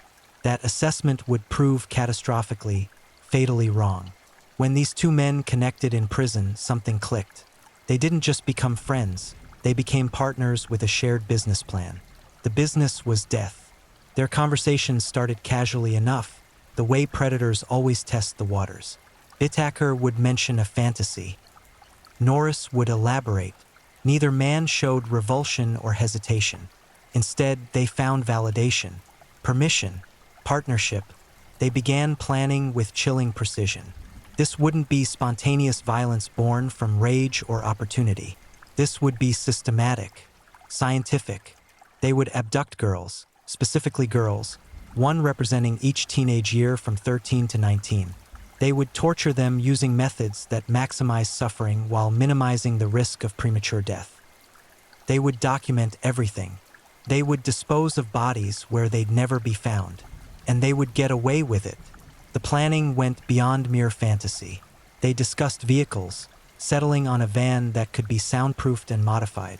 They discussed locations along the Pacific Coast Highway where teenagers congregated, vulnerable and trusting. They discussed tools, specific implements that could inflict particular kinds of agony. They discussed timing, how long they could keep victims alive, conscious, aware of what was happening to them. Bittaker kept notes, detailed notes. He sketched diagrams. He created lists. His intelligence, which might have made him a successful professional in any legitimate field, was entirely devoted to perfecting murder. When Bittaker was released on November 15, 1978, the countdown began. Norris followed on June 14, 1979. Within weeks, they'd reconnected outside prison walls. Within days of that reunion, they'd purchased the van, a 1977 GMC cargo van, silver with sliding doors on both sides, perfect for concealment, perfect for abduction. They christened it Murder Mac. The van became their workshop. They soundproofed the interior with padded carpeting. They installed a custom bed in the back. They removed the passenger seat to create more room for their activities.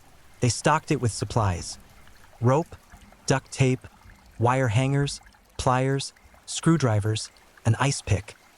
Tools, simple, common, available at any hardware store. They called it their toy box. During this preparation phase, they practiced on sex workers, refining their abduction techniques and testing the soundproofing. These women survived barely, and their reports to police went nowhere. The complaints were filed, noted, and forgotten. The system failed to recognize that two predators were conducting dry runs, learning from mistakes, perfecting their methodology. By June 1979, Bittaker and Norris were ready. They'd rehearsed. They'd equipped themselves.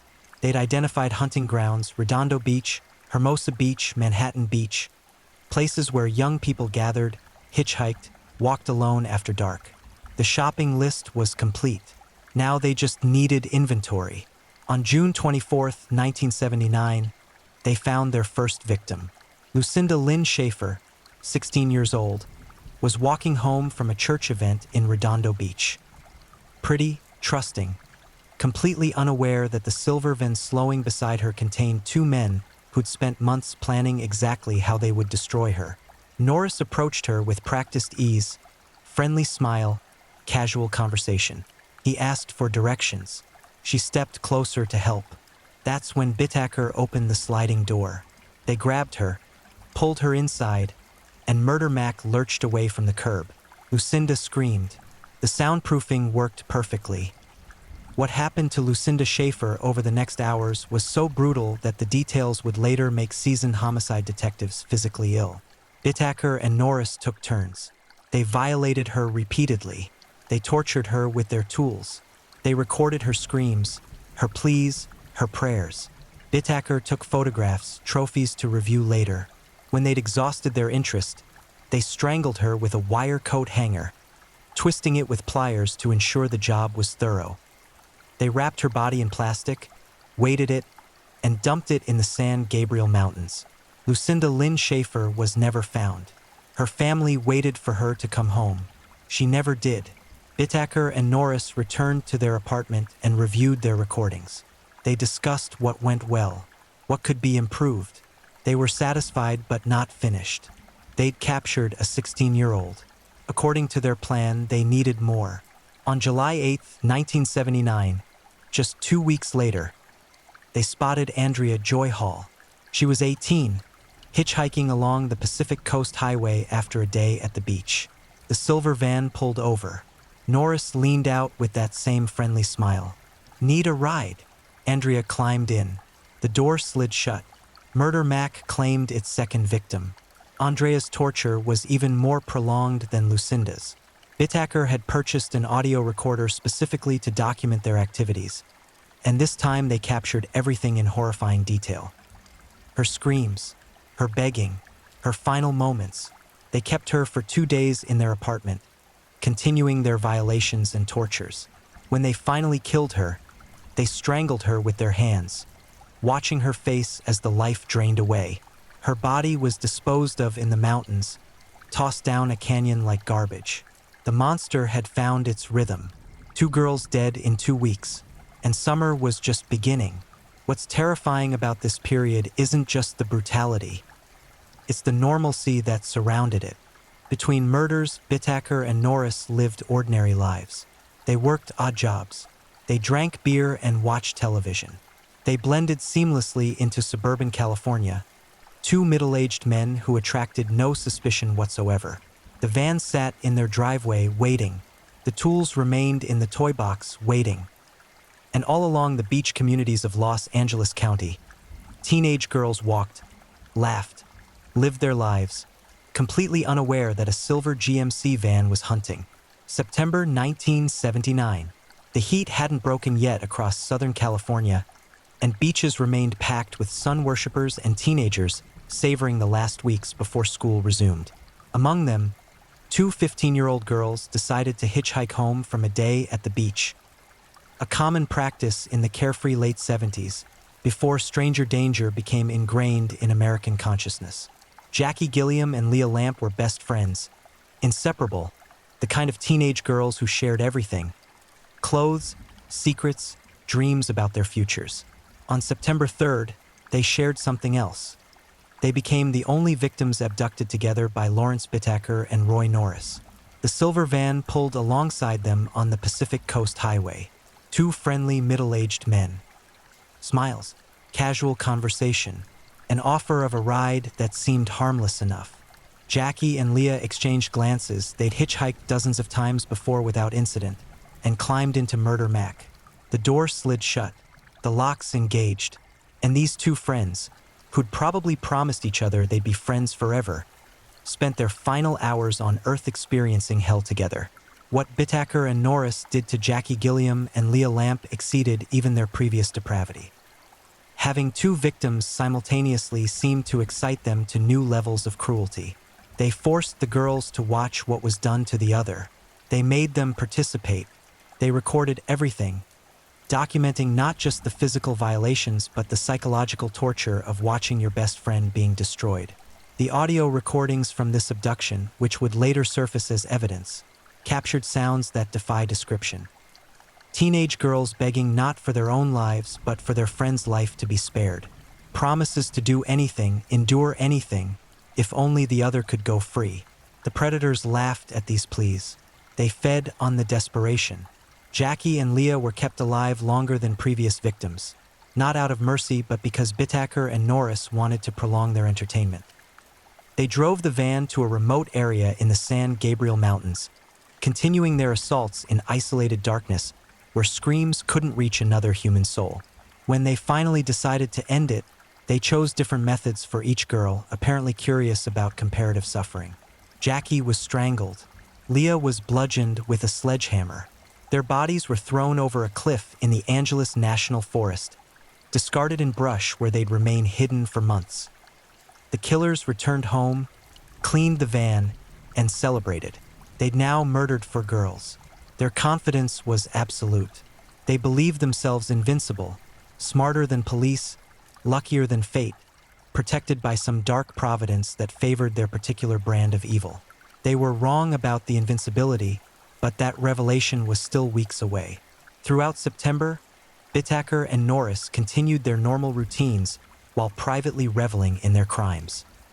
They listened to the recordings repeatedly, reliving the experiences. Bittaker organized his photographs into careful albums, cataloging his trophies.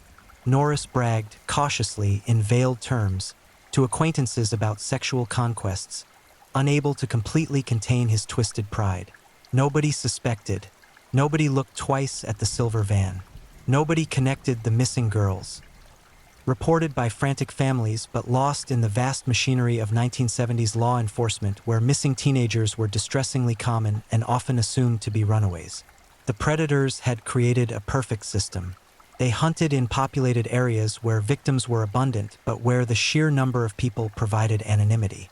They selected victims who fit certain physical criteria: young, attractive, vulnerable, but who weren't so distinctive that their disappearances would trigger massive manhunts. They disposed of bodies in wilderness areas where decomposition and scavengers would destroy evidence. And they developed appetites that were growing rather than sating. On October 31st, 1979, Halloween night, because the irony appealed to their twisted sense of humor, they went hunting again. This time they spotted Shirley Lynette Ledford, 16 years old, at a gas station in Los Angeles. She just left a Halloween party and was trying to get home to her family. Shirley was their final victim, though they didn't know it yet. What they did to her would ultimately be their undoing. Not because this murder was more brutal than the others, but because they documented it so thoroughly that the evidence would become irrefutable and devastating. When Norris approached Shirley at that gas station, offering a ride with the van idling nearby, she hesitated. Something felt wrong. Her instincts screamed warning. But it was late, she was tired, and the neighborhood wasn't great. She made the fatal calculation that thousands of teenagers had made before her. The risk of accepting a ride seemed smaller than the risk of walking alone in the dark. She climbed into the van. Bittaker was waiting inside. The door slammed. Murder Mac claimed its fifth and final victim. What followed was systematically recorded on audio tape. A cassette that would later be played in court and would become legendary among law enforcement as the most disturbing piece of evidence in American criminal history. Prosecutors warned jury members before playing it. Multiple jurors wept. One had to be excused from the courtroom. Even the judge visibly struggled to maintain composure. The tape captured everything.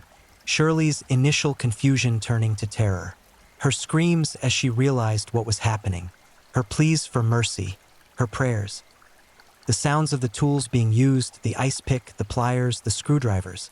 Bittaker and Norris talking casually, almost conversationally, about what they were doing to her. Jokes, laughter, and through it all, Shirley's voice, breaking, sobbing, begging, until finally fading into silence. They kept her alive for hours, inflicting injuries that would make medical examiners recoil when they later cataloged them. They used every tool in their toy box. They took turns. They recorded it all for posterity, for future pleasure, for the ultimate trophy. When Shirley Lynette Ledford finally died, not from any single injury but from the cumulative trauma of systematic torture, Bittaker and Norris wrapped her body and dumped it on a random lawn in Hermosa Beach. Unlike their previous victims, they didn't bother hiding her. Perhaps they were too confident. Perhaps they'd grown careless. Perhaps some part of them wanted to display their work. A jogger found Shirley's body at sunrise on November 1st. The Halloween night horror was discovered in morning light, and the investigation that would finally bring down these monsters lurched into motion. But even as police began processing the scene, even as Shirley's family received the devastating news, even as a community began to realize a predator was among them, Bittaker and Norris felt no fear. They'd executed 5 perfect murders. They'd left no witnesses. They'd disposed of 4 bodies so thoroughly those girls would never be found. They believed they were untouchable. They were about to discover otherwise. Roy Norris had a weakness that Lawrence Bittaker either didn't recognize or chose to ignore. Norris couldn't keep his mouth shut. Where Bittaker was calculating and controlled, Norris was impulsive and boastful. He needed validation. He needed to share his exploits, even if sharing meant risk. In the weeks following Shirley Ledford's murder, as police intensified their investigation and media coverage exploded, Norris began dropping hints to people he knew. Nothing explicit, he wasn't quite that foolish, but suggestive comments, veiled references, the kind of statements that let someone imagine themselves into confidence without providing concrete admissions. One of those people was an old prison acquaintance named Jimmy Dalton. Another was Norris's former wife. A third was a casual friend who'd served time and understood the criminal code against snitching. Each heard pieces of the story. Each initially dismissed it as exaggeration or fantasy, the kind of bullshit convicts sometimes spun to seem tougher than they were. But Shirley Ledford's body had been found. The news was everywhere. A 16-year-old girl, tortured and murdered, her body casually discarded like trash. Police were calling it one of the most brutal homicides in Los Angeles history. The public was terrified. Rewards were being offered. Jimmy Dalton started putting pieces together. The timeline matched. Norris's strange comments suddenly seemed less like fantasy and more like confession. And Dalton had his own legal troubles. Charges pending, pressure mounting. When police brought him in on an unrelated matter, he saw an opportunity. He told them about Roy Norris, about cryptic conversations and disturbing implications, about a silver van and two men who might be responsible for the murder everyone was talking about. The police were skeptical. They'd been flooded with tips since Shirley's body was discovered, most of them worthless. But something about Dalton's information rang true. They ran Norris's name. His record came back. Serial rapist, released from a mental hospital, history of violent sexual offenses. They ran his known associates. Lawrence Bittaker appeared. Career criminal, kidnapper, recently released from prison. On November 20th, 1979, detectives obtained a warrant and raided the residence Bittaker and Norris shared in Burbank. What they found inside that apartment exceeded their worst expectations. Photographs, hundreds of photographs. Girls in various states of undress and distress. Some were clearly dead. Others captured moments of obvious agony. The images were organized meticulously, sorted and labeled like some nightmarish hobby collection. Audio tapes, multiple cassettes, carefully marked with dates and initials. The detectives didn't listen to them immediately. They'd need proper evidence protocols, but their existence was damning. And the tools, ice picks, pliers, wire hangers twisted into garrotes, sledgehammer, all cleaned but showing microscopic evidence of use. They found the van outside Murder Mac, looking ordinary and innocent in daylight but harboring secrets in every fiber of its soundproofed interior. Forensic teams would later extract hair, blood, and other biological evidence from that van, creating an ironclad chain of physical proof.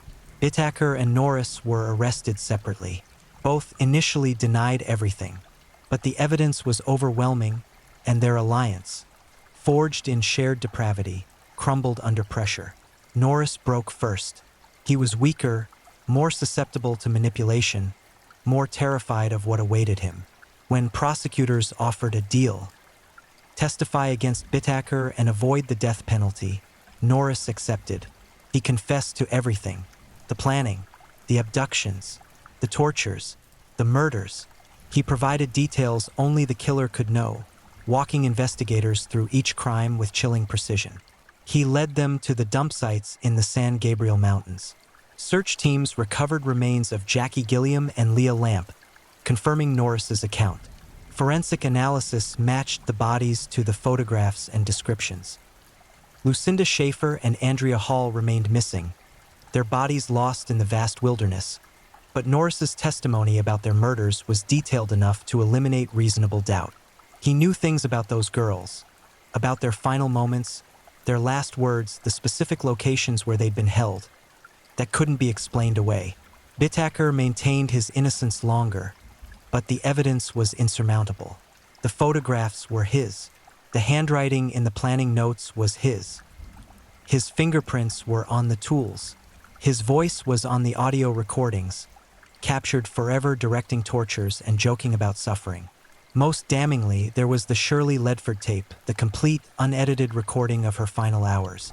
When Bittaker's attorney heard it during evidence review, he reportedly went pale and immediately advised his client to consider a plea deal. Bittaker refused. His arrogance remained intact even as the walls closed around him.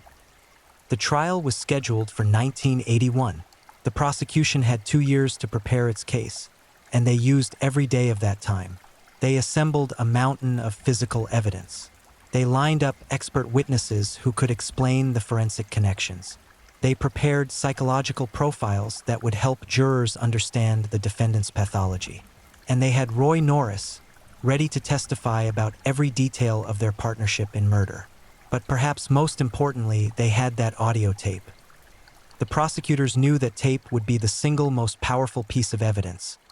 More compelling than photographs, more convincing than testimony, more devastating than any forensic analysis. That tape captured evil in real time. It documented suffering in its rawest form. It would force jurors to confront exactly what these men had done. The defense attorneys fought desperately to keep it out of evidence. They argued it was prejudicial, that it would inflame jurors beyond reason, that its probative value was outweighed by its emotional impact. They were right about all of that and wrong about what mattered. The judge ruled the tape was admissible. Jurors deserved to hear the truth. During this preparation period, more information about Bittaker and Norris's activities emerged. Police connected them to several assaults on sex workers that hadn't resulted in murder. Investigators in other jurisdictions began reviewing unsolved disappearances, wondering if the body count might be higher than 5. The media coverage was relentless. Toolbox killers became the headline shorthand, referencing the implements they'd used. The phrase captured public imagination and revulsion simultaneously. Hardware stores reported customers expressing discomfort purchasing certain items: ice picks, pliers, wire hangers, as if the tools themselves had been contaminated by association with such evil. Families of the victims struggled with devastating knowledge. The Schaefers, the Halls, the Gilliams, the Lamps, the Ledfords. These people had lost daughters in the most horrific way imaginable, and now they had to endure media scrutiny, trial preparations, and the terrible anticipation of hearing exactly what their children had suffered. Some chose to attend the trial. Others couldn't bear it. All of them wanted justice, even as they recognized that justice, whatever form it took, could never truly balance the scales of what had been stolen from them. As 1981 approached, Los Angeles braced itself for a trial that would expose the absolute depths of human cruelty. The evidence was assembled. The witnesses were prepared. The courtroom was scheduled. All that remained was to present the case and let 12 citizens decide whether Lawrence Bittaker and Roy Norris would live or die for what they'd done during that terrible summer of 1979. The monster was caged. Now came the reckoning. The trial of Lawrence Sigmund Bittaker began on January 19, 1981, in Los Angeles Superior Court. The courtroom was packed. Journalists, spectators, family members, legal observers, all drawn to witness what was already being called one of the most significant murder cases in California history. Prosecutor Stephen Kay stood before the jury and made a promise. He would prove beyond any doubt that the defendant had participated in the abduction, torture, and murder of 5 teenage girls. He would present physical evidence, forensic analysis, and eyewitness testimony. And he would play an audio recording that would remove any possibility of reasonable doubt. He kept that promise. The trial lasted for months, a methodical presentation of horrors. Roy Norris testified for days, walking the jury through every crime in excruciating detail. Defense attorneys tried to shake his testimony, suggesting he was lying to save himself, but Norris never wavered. His account was consistent, detailed, and corroborated by physical evidence at every turn. Forensic experts testified about the evidence recovered from the van, blood, hair, fibers, and explained how it connected to the victims. They presented the photographs found in Bittaker's possession and explained how they matched the wounds found on recovered bodies. They walked through the tools and demonstrated how each had been used. The families of the victims attended when they could bear it. Some left the courtroom during particularly graphic testimony. Others stayed, bearing witness to their daughter's final moments as an act of love and memorial. Their presence was a silent accusation, a reminder that these weren't just case numbers or forensic evidence. These were children who'd been loved, who'd had futures, who'd been stolen and destroyed. Then came the audio tape. Stephen Kay announced he would play the recording of Shirley Ledford's torture and murder. He warned the jury. He warned the spectators. He offered anyone who wanted to leave the opportunity to do so. Several people exited. Those who remained would never forget what they heard. The bailiff dimmed the courtroom lights. The tape player clicked on. And for the next few minutes, hell spoke through courtroom speakers. Jurors cried. Several covered their faces. One requested a break after just 60 seconds and had to be excused temporarily. The court reporter stopped typing, unable to continue through tears. Even the judge, a veteran of countless murder trials, visibly struggled to maintain composure. Shirley Ledford's voice filled the courtroom. Her screams, her pleas, her prayers, the sounds of tools being employed. Bittaker and Norris talking, joking, discussing what they were doing as casually as mechanics working on an engine. The audio quality was clear enough that every detail was audible. The scraping of metal, the creaking of the van's interior, the diminishing strength in Shirley's cries as shock and blood loss took their toll. When the tape ended, the courtroom sat in absolute silence. No one moved. No one spoke. The weight of what they just heard seemed to physically press down on everyone present. Lawrence Bittaker sat at the defense table, expressionless. He showed no remorse, no emotion, no recognition that anything unusual had occurred. That reaction, or lack thereof, may have been as damning as the tape itself. The jury could see they were dealing with something fundamentally broken, something that didn't register human suffering as meaningful. The defense presented its case, but there was nothing they could realistically argue. They couldn't deny the evidence. They couldn't explain away the photographs, the tools, the testimony, the tape. Instead, they focused on mitigation, arguing that Bittaker's troubled childhood and personality disorders should be considered, that life imprisonment without parole was appropriate rather than death. The jury deliberated.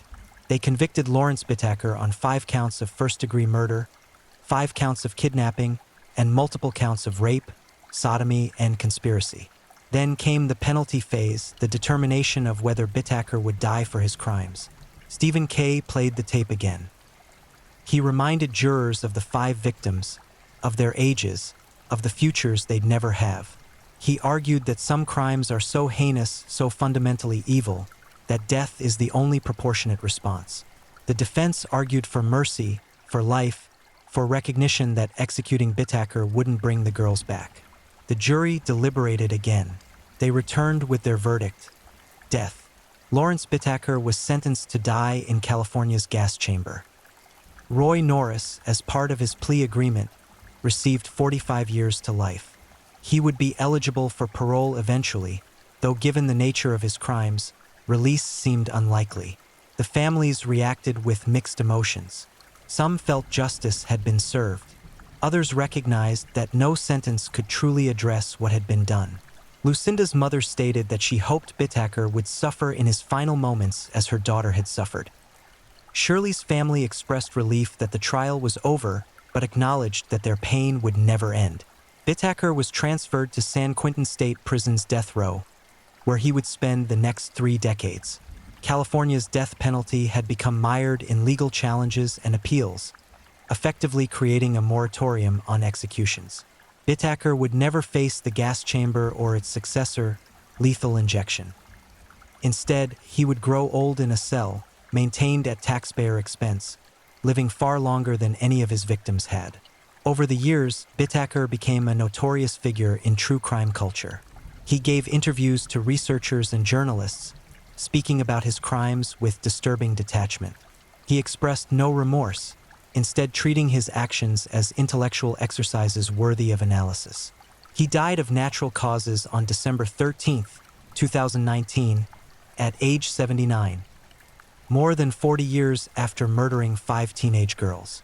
Roy Norris remained imprisoned in California's correctional system. He was repeatedly denied parole, with boards citing the horrific nature of his crimes and his lack of genuine rehabilitation. He died in prison on February 24, 2020, at age 72, just 2 months after his partner in murder. The audio tape from Shirley Ledford's murder remains one of the most restricted pieces of evidence in criminal justice history. It's used occasionally in FBI training to demonstrate extreme criminal pathology, but even seasoned agents struggle to listen to it completely. Prosecutors who've heard it describe nightmares that lasted for years. The tape represents something most people cannot comprehend, a recording of evil at its most pure and unfiltered. The case changed how law enforcement approached serial predators. The methodical planning Bittaker and Norris employed, their use of a mobile killing space, their documentation of crimes, all of it informed future investigations and prevention strategies. The FBI's Behavioral Analysis Unit studied the case extensively, developing profiles that would help identify similar offenders before they could accumulate victims. It also changed public consciousness about hitchhiking and stranger danger. The casual trust of the 1970s, when teenagers thought nothing of accepting rides from strangers, died along with Lucinda, Andrea, Jackie, Leah, and Shirley. Parents became more vigilant. Young people became more cautious. A certain innocence was lost. The mountains where the bodies were dumped remain largely unchanged. Hikers occasionally stumble across remains. Whether from these crimes or others, it's often impossible to determine. The San Gabriel Wilderness keeps its secrets well.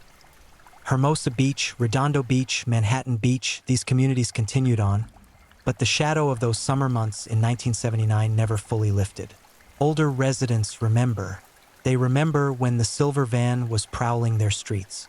They remember when their children weren't safe walking home from church events. They remember the panic, the fear, the relief when the monsters were finally caught. And they remember the victims. Lucinda Lynn Schaefer, 16 years old, who wanted to be a teacher. Andrea Joy Hall, 18 years old, who loved the ocean and photography. Jackie Gilliam, 15 years old, who dreamed of being a veterinarian. Leah Lamp, 15 years old, who played piano and wanted to study music. Shirley Lynette Ledford, 16 years old, who loved Halloween and was trying to get home to her family. 5 girls, 5 summers they never saw. 5 entire lifetimes of experiences, relationships, accomplishments, joys, and sorrows that were stolen by 2 men who saw them not as human beings but as objects for entertainment. The toolbox that gave the killers their nickname was entered into evidence, cataloged, and eventually destroyed. The tools themselves, ordinary implements you could buy at any hardware store, were rendered sinister by context. They'd been used to inflict suffering, and their destruction felt like exorcism, removing contaminated objects from the world. The van Murder Mac was crushed and scrapped. Destroying it couldn't erase what had happened inside, but it ensured that no morbid collector could acquire it, that it couldn't become some grotesque trophy. The legacy of Lawrence Bittaker and Roy Norris is a testament to the darkest capabilities of the human psyche. They weren't insane in any legal sense. Both understood right from wrong and chose wrong deliberately. They weren't driven by psychotic delusions or compulsions they couldn't control. They were simply evil, finding pleasure in inflicting pain, bonding over shared sadistic fantasies, and acting on those fantasies with methodical precision. The case reminds us that monsters don't always look monstrous. They drive ordinary vans. They smile and offer rides. They blend into suburban neighborhoods. They pass through daily life without raising suspicion. The horror isn't just what they do. It's how easily they hide among us. For the families of the victims, there is no closure. They carry their daughters' absences every day. They mark birthdays that will never be celebrated, graduations that never occurred, weddings that never happened, grandchildren who were never born. The grief doesn't end. It shifts, transforms, becomes something they carry rather than something that carries them, but it never disappears. The officers, prosecutors, and forensic experts who worked the case carry their own scars. Many required counseling. Some left law enforcement entirely, unable to continue after exposure to such concentrated evil. Those who remained were changed, seeing threats where others saw normalcy, unable to forget what humans were capable of inflicting on each other. The audio tape, Shirley's final screams preserved forever on magnetic tape, serves as an eternal reminder.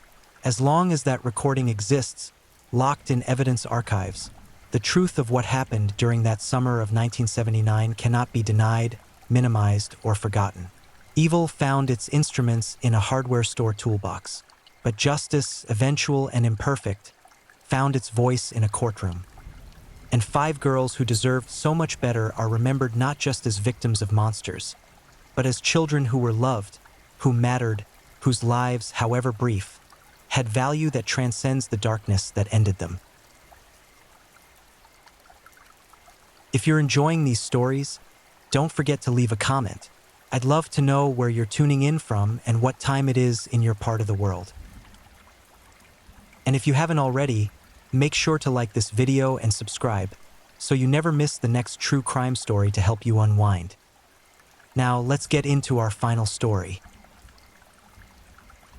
Story 4. The Dowlin Bounds Case. Some doors should never be opened. Some secrets should stay buried in the dark. When a predator walks among us wearing a smile, evil doesn't knock. It's already inside. We're tracking a wolf who wore sheep's clothing so convincing that an entire community never saw the fangs. But when those jaws finally snapped shut, the monster didn't just take one victim. He shattered an entire town's ability to trust anyone ever again.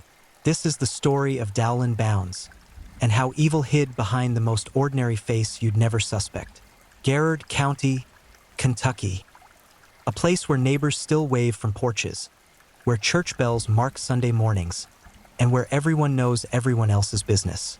Or so they thought, because in 2013, living among the potluck dinners and Friday night football games was a man whose double life would soon explode into a nightmare that still haunts this rural community. Dowlin Bounds seemed utterly unremarkable. Mid-30s, married, working odd jobs, moving through life with the kind of invisibility that comes from being just another face in a small town. He wasn't the guy people gossiped about. He wasn't flashy or suspicious. He was boring, forgettable even, exactly the kind of camouflage a predator needs. But behind closed doors, behind the thin veneer of his everyday existence, Bounds was cultivating something monstrous. He had access to children through family connections, through the trust that small communities place in familiar faces. And he was exploiting that access in ways that would eventually bring federal investigators to this quiet Kentucky county. The truth about Dowlin Bounds began unraveling not through vigilant neighbors or concerned parents, but through the cold, methodical work of law enforcement agencies tracking digital breadcrumbs across the internet. Because Bounds wasn't just abusing children in the physical world. He was documenting it, trading it, and contributing to a vast underground network of exploitation that stretches across continents. When investigators finally obtained warrants to search Bounds' property, what they discovered turned stomachs even among seasoned detectives who'd seen humanity's worst offerings. Electronic devices, computers, hard drives, phones, all containing thousands upon thousands of images and videos depicting child sexual abuse. The sheer volume was staggering, but the content was worse. These weren't just images Bounds had collected from others. Some of them he had produced himself. Let that sink in for a moment. This man, this neighbor, this unremarkable person people passed in grocery store aisles had been creating child sexual abuse material. He had access, he had opportunity, and he had been using both with calculated cruelty. The investigation revealed a pattern of behavior that spanned years. Bounds had been careful, or so he thought. He used encryption, he used anonymous networks, he took precautions that he believed would keep him hidden in the digital shadows. But investigators were patient, methodical, and relentless. They traced IP addresses, they analyzed metadata, they followed digital fingerprints that Bounds didn't even know he was leaving. What emerged was a portrait of systematic exploitation. Bounds had been an active participant in online communities where predators share tips, trade material, and normalize the abuse of children. These aren't casual forums.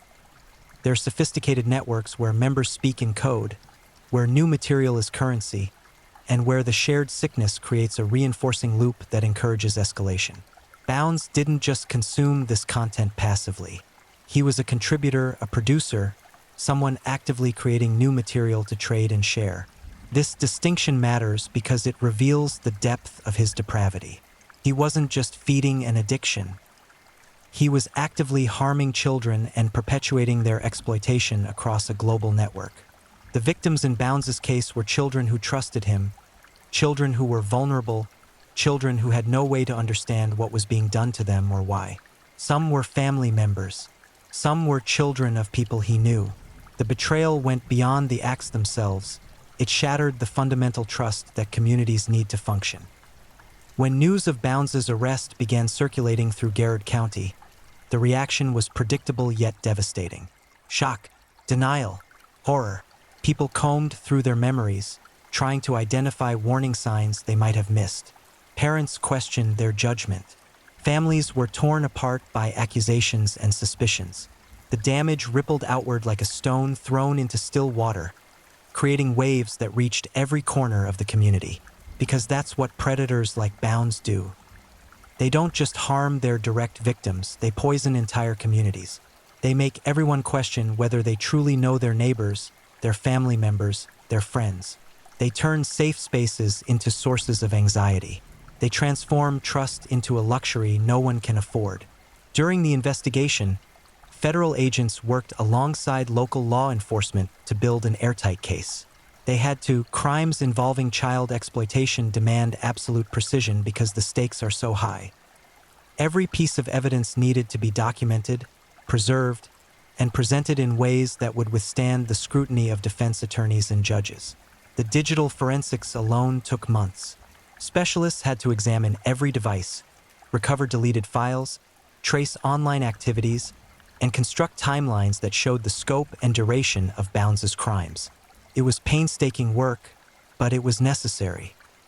Because Bounds, like most predators when finally cornered, would claim misunderstanding, accident, or victimhood himself.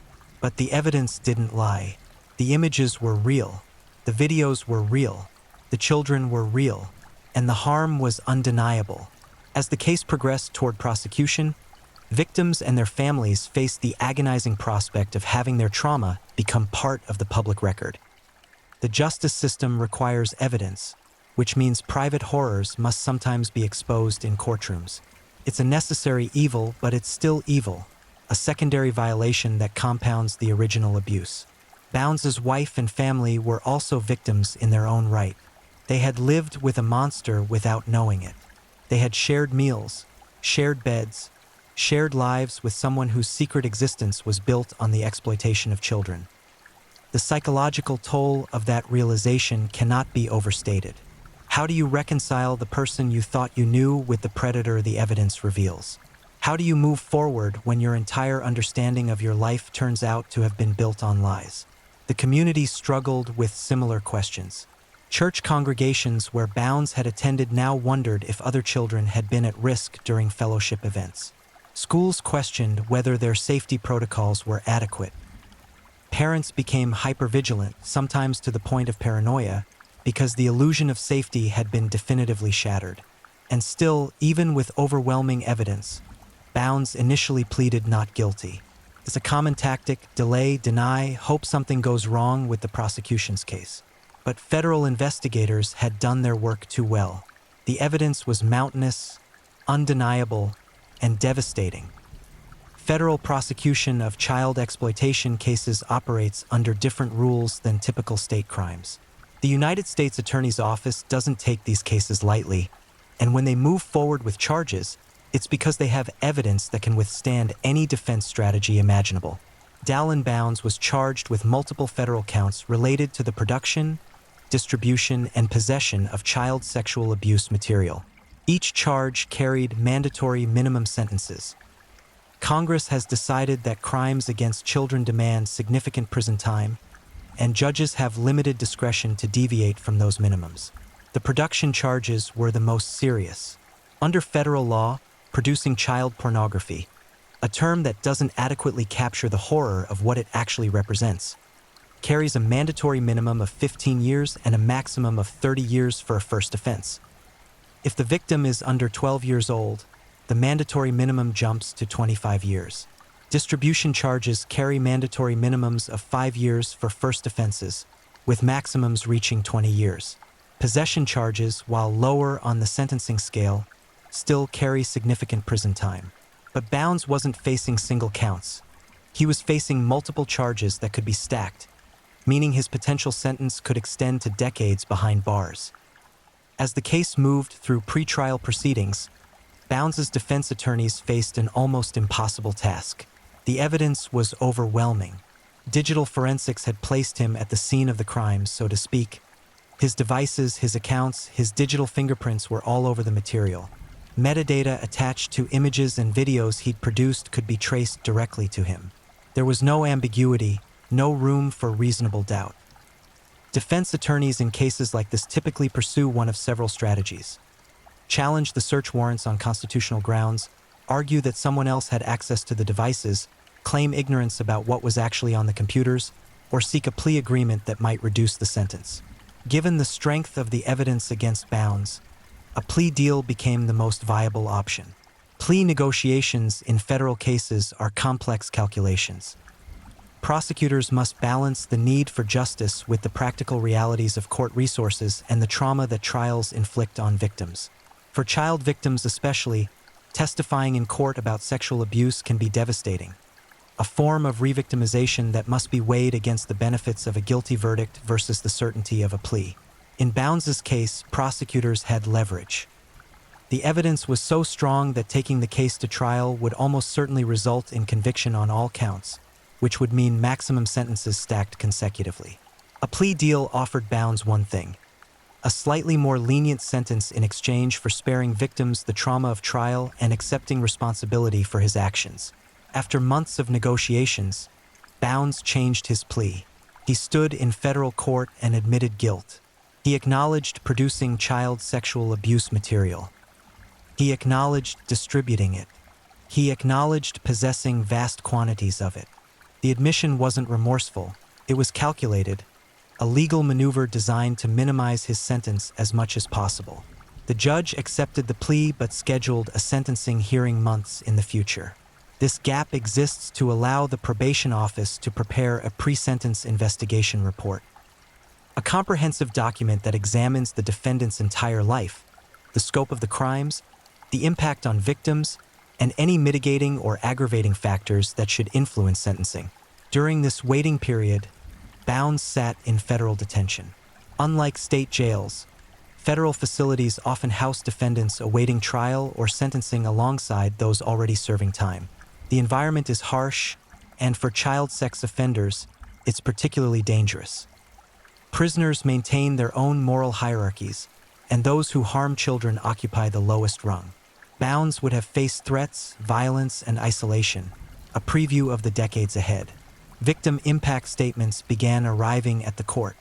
These statements, submitted by victims or their families, describe the harm caused by the defendant's crimes.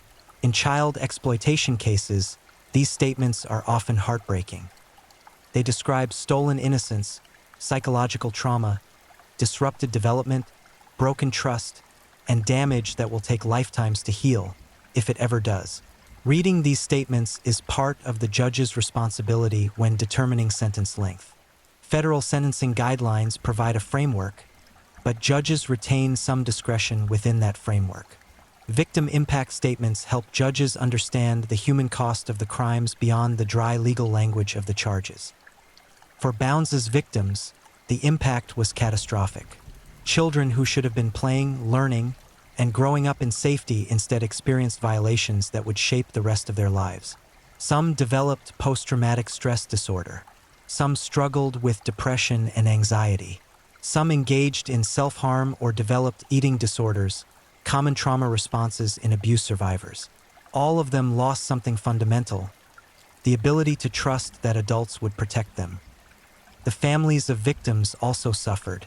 Parents blamed themselves for not seeing the signs, for not protecting their children, for trusting someone who turned out to be a predator. Marriages fell apart under the strain. Siblings of victims developed behavioral problems. Extended family relationships fractured as people took sides or struggled with their own guilt and anger. Garrard County itself remained wounded. The case had been covered extensively in local media, and while Bounds' name and crimes were publicly known, the victims' identities were protected. This created a strange situation where everyone knew something terrible had happened, but not everyone knew who had been harmed. Whispers and speculation filled the gaps, sometimes unfairly implicating families who hadn't been involved at all. Small communities struggle with these kinds of secrets. The protective instinct is strong. People want to circle the wagons, to minimize the harm by minimizing the discussion. But silence protects predators, not victims. And Bounds had counted on that silence, that reluctance to believe terrible things about familiar faces, to continue his crimes undetected. As the sentencing date approached, prosecutors filed their own sentencing memorandum. This document argued for a significant sentence, citing the severity of the crimes, the number of victims, the breach of trust, and the need to deter others who might be tempted to commit similar acts. They pointed to the evidence of production, the fact that Bounds hadn't just collected material but had actively created it by abusing children he had access to.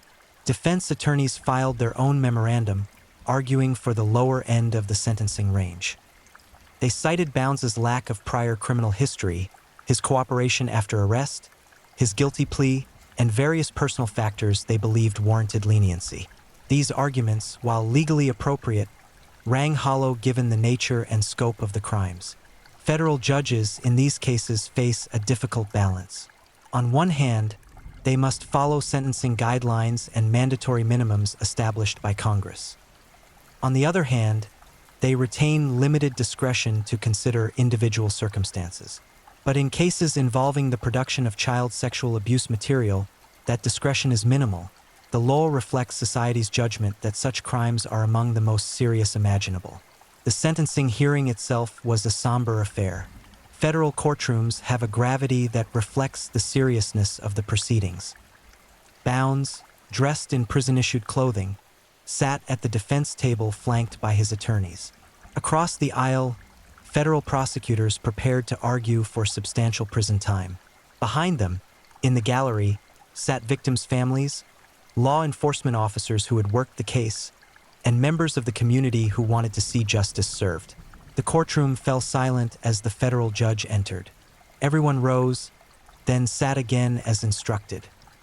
The weight of what was about to happen pressed down on everyone present. This wasn't just another sentencing. It was a community's reckoning with evil that had hidden among them for years. The prosecutor stood first, methodically laying out the scope of Dowlin Bounds' crimes. The numbers alone were staggering. Thousands of images, hundreds of videos, multiple victims, years of abuse. But numbers couldn't capture the true horror. The calculated betrayal of trust, the systematic exploitation of vulnerable children, the permanent psychological scars inflicted for Bounds' gratification and for trading currency in his depraved online communities. The prosecutor emphasized the production aspect of the charges. Bounds hadn't simply downloaded material created by others. He had actively abused children and documented that abuse. This distinction mattered legally and morally. Production meant Bounds had directly harmed victims, had violated their bodies and spirits, had created permanent records of their worst moments that would exist on the internet forever. Because that's another horror of these crimes. The images and videos Bounds produced didn't disappear when he was arrested. They're still out there, circulating through the same networks where Bounds once traded material.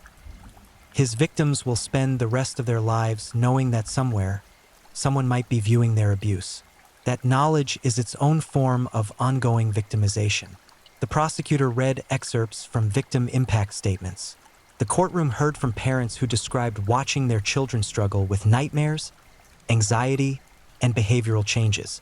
They heard from therapists who explained the long-term psychological damage these experiences inflict. They heard from victims themselves, now old enough to articulate the harm done to them, who described feeling broken, ashamed, and forever changed by what Bounds had done. One victim's statement described the moment they learned that images of their abuse had been distributed online. The realization that strangers across the world had seen them in their most vulnerable, violated state was almost more traumatic than the original abuse. The violation became infinite, perpetual, impossible to escape. Another statement came from a family member who had trusted Bounds, who had allowed their child to spend time with him, who now lived with crushing guilt for not seeing the monster behind the familiar face. The statement described the family's disintegration. The divorce, the therapy bills, the moves to new towns trying to escape the stigma, the younger siblings who developed anxiety disorders from witnessing their family's destruction. The prosecutor argued for a sentence at the high end of the guidelines. Federal sentencing in these cases considers numerous factors: the number of victims, the ages of victims, the use of violence or coercion, the defendant's role in production versus distribution, the presence of sadistic or violent content, and whether the defendant held a position of trust. Bounds checked almost every box for enhanced sentencing. The defense attorney then stood to make their case. They acknowledged the severity of the crimes, denying that would have been pointless, but argued for consideration of mitigating factors. Bounds had no prior criminal record. He had expressed remorse, though the sincerity was questionable. He had cooperated with investigators after his arrest. He had pleaded guilty, sparing victims the trauma of trial testimony. The defense also tried to paint a picture of Bounds' difficult childhood, his struggles with addiction, his mental health challenges.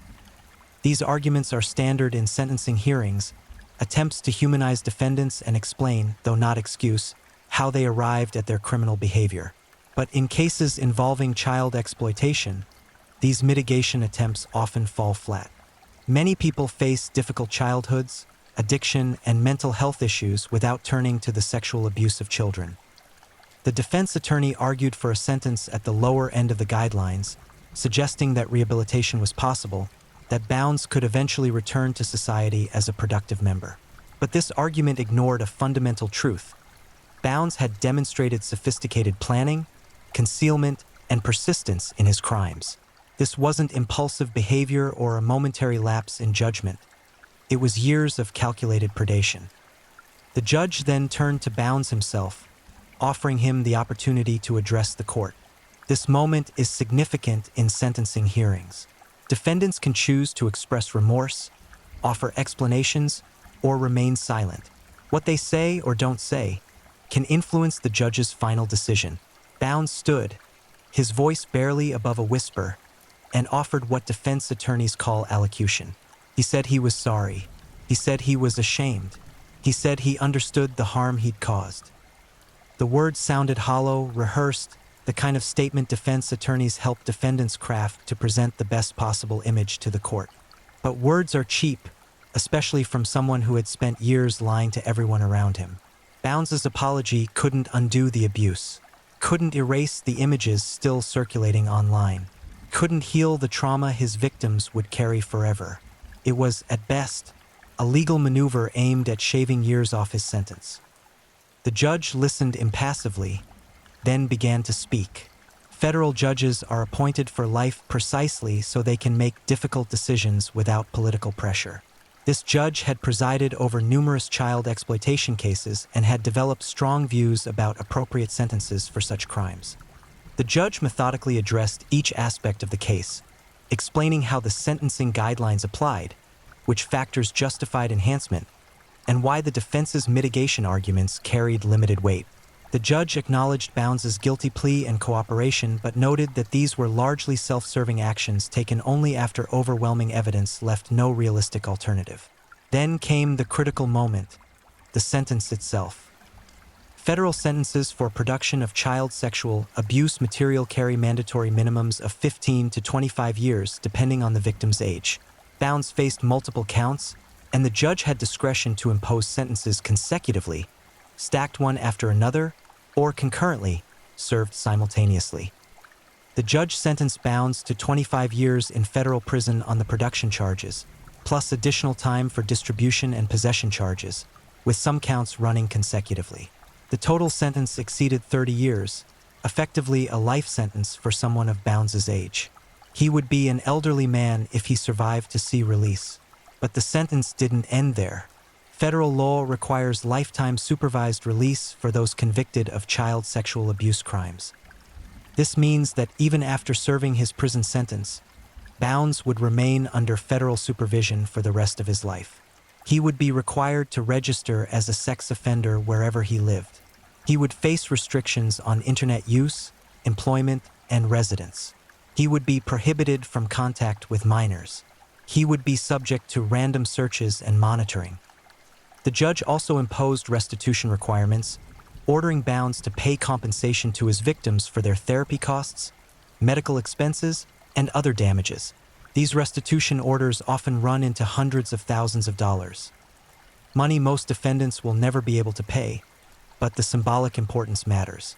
As the judge finished pronouncing sentence, Bounds showed little reaction. Perhaps the length of the sentence was too abstract to comprehend. Perhaps he was in shock. Perhaps he had already psychologically disconnected from the proceedings as a coping mechanism. Whatever the reason, he simply nodded slightly as federal marshals prepared to return him to custody. The victims' families in the courtroom had mixed reactions. Some felt satisfaction that Bounds would spend decades behind bars. Others felt the sentence, however long, could never truly provide justice for what had been taken from their children. Some felt exhausted, relieved that the legal proceedings were finally over. All of them faced the reality that the sentencing, while an important milestone, didn't mark the end of their family's journey through trauma. As Bounds was led from the courtroom, the community began to process what justice looked like in this case. 30-plus years in federal prison seemed appropriate to some, insufficient to others. But everyone agreed on one thing. Bounds would never again have the opportunity to harm a child. The mask had been torn away, the monster contained, the threat neutralized. Federal prison for child sex offenders is particularly harsh. These prisoners are known as chomos in prison slang, and they occupy the absolute bottom of the inmate hierarchy. Bounds would likely spend significant time in protective custody, segregation from the general population for his own safety, because prisoners who harm children are frequent targets of violence. His days would be marked by isolation, strict routines, and the knowledge that he would spend most of his remaining years behind bars. Federal prisons don't offer parole. Prisoners serve at least 85% of their sentences before possible release. For Bounds, that meant roughly 26 years minimum before he could even hope for freedom. The courtroom doors closed behind Dowlin Bounds for the last time, but for his victims and the Garrett County community, the story was far from over. Sentences end. Trauma doesn't. The children Bounds abused faced years of therapy ahead. Child sexual abuse creates complex psychological wounds that manifest differently in each victim. Some develop post-traumatic stress disorder, experiencing flashbacks, nightmares, and severe anxiety when triggered by seemingly innocuous stimuli. The smell of cologne similar to what Bounds wore, a voice with a familiar tone, even driving past places where abuse occurred, all of these could trigger intense emotional responses years or decades later. Many child sexual abuse survivors struggle with trust throughout their lives. The violation of trust by an adult, especially a family member or family friend, disrupts the fundamental belief that the world is safe and that adults will protect children. This disruption affects future relationships, romantic partnerships, friendships, even interactions with their own children when they become parents. Some of Bounds' victims developed self-destructive behaviors as coping mechanisms. Eating disorders, substance abuse, self-harm, and risky sexual behavior are all common among childhood sexual abuse survivors. These behaviors, while harmful, represent attempts to manage overwhelming emotions, to exert control over bodies that were violated, or to numb psychological pain that seems unbearable. The families of victims also required extensive support. Parents often experience intense guilt, even when they bear no responsibility for their child's abuse. They replay events in their minds, searching for warning signs they might have missed, questioning every decision they made about their child's care and supervision. This guilt can become consuming, affecting their mental health and their relationships with their children and spouses. Marriages fractured under the strain. Statistics show that couples who have a child victimized by sexual abuse face significantly higher divorce rates than the general population. The stress of supporting a traumatized child, managing their own emotional responses, and dealing with legal proceedings creates enormous pressure.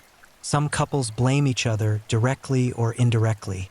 Others simply grow apart as they each cope with trauma in different ways. Siblings of victims also suffered secondary trauma. They witnessed their family's pain, their brother or sister's struggles, their parents' distress. Some developed anxiety disorders, constantly worried that something terrible might happen to them too. Others acted out behaviorally, seeking attention in a household where a victimized sibling understandably required enormous parental focus and resources. The community of Garrard County struggled with its own collective trauma. Small towns operate on trust and familiarity. People leave their doors unlocked. Children play unsupervised. Neighbors help neighbors without question. The Bounds case shattered these comfortable assumptions. Parents became hypervigilant, sometimes to unhealthy extremes. Children who had previously enjoyed independence found themselves under constant supervision. Sleepovers became rare or non-existent.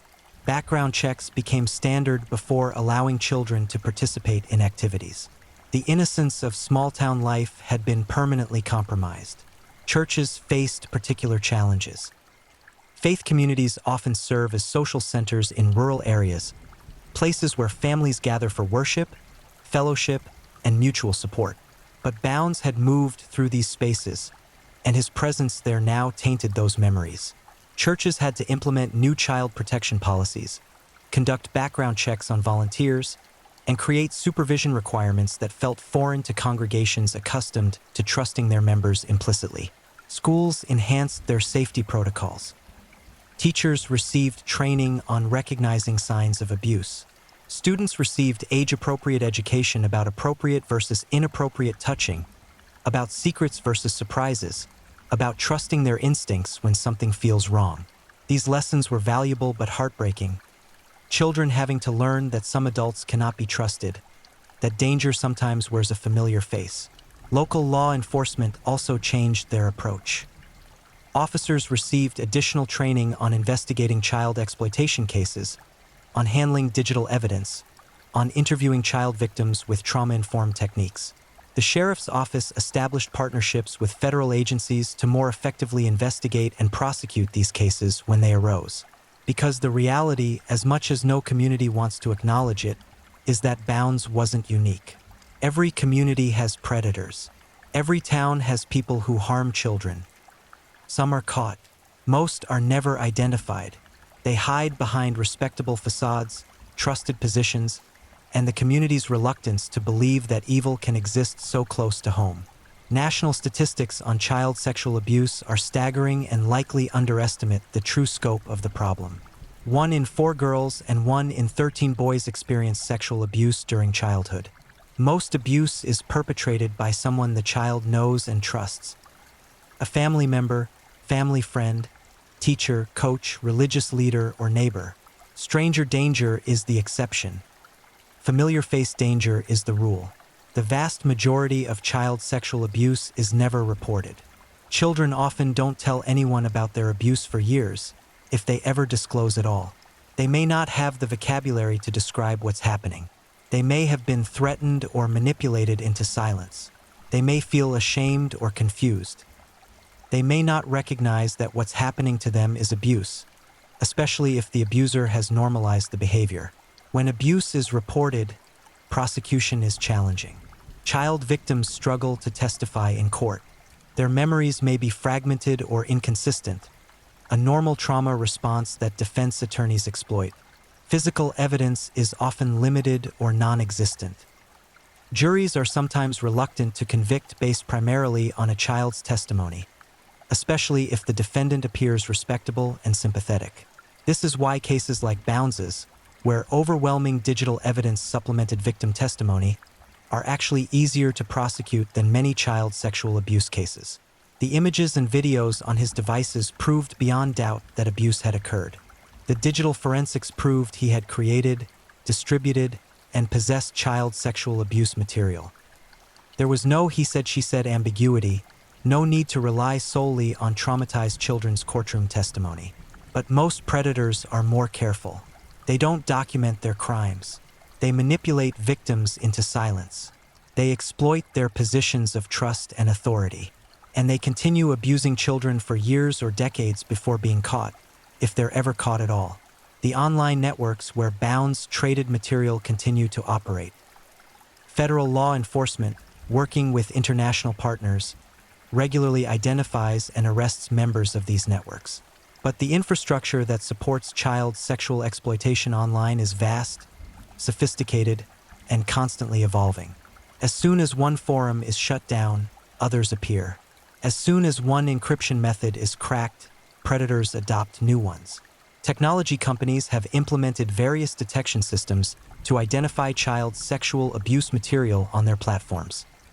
These systems use hash databases, digital fingerprints of known abuse images, to automatically flag and remove content. But these systems only catch known material. New abuse images, like those Bounds produced, evade detection until they're added to hash databases.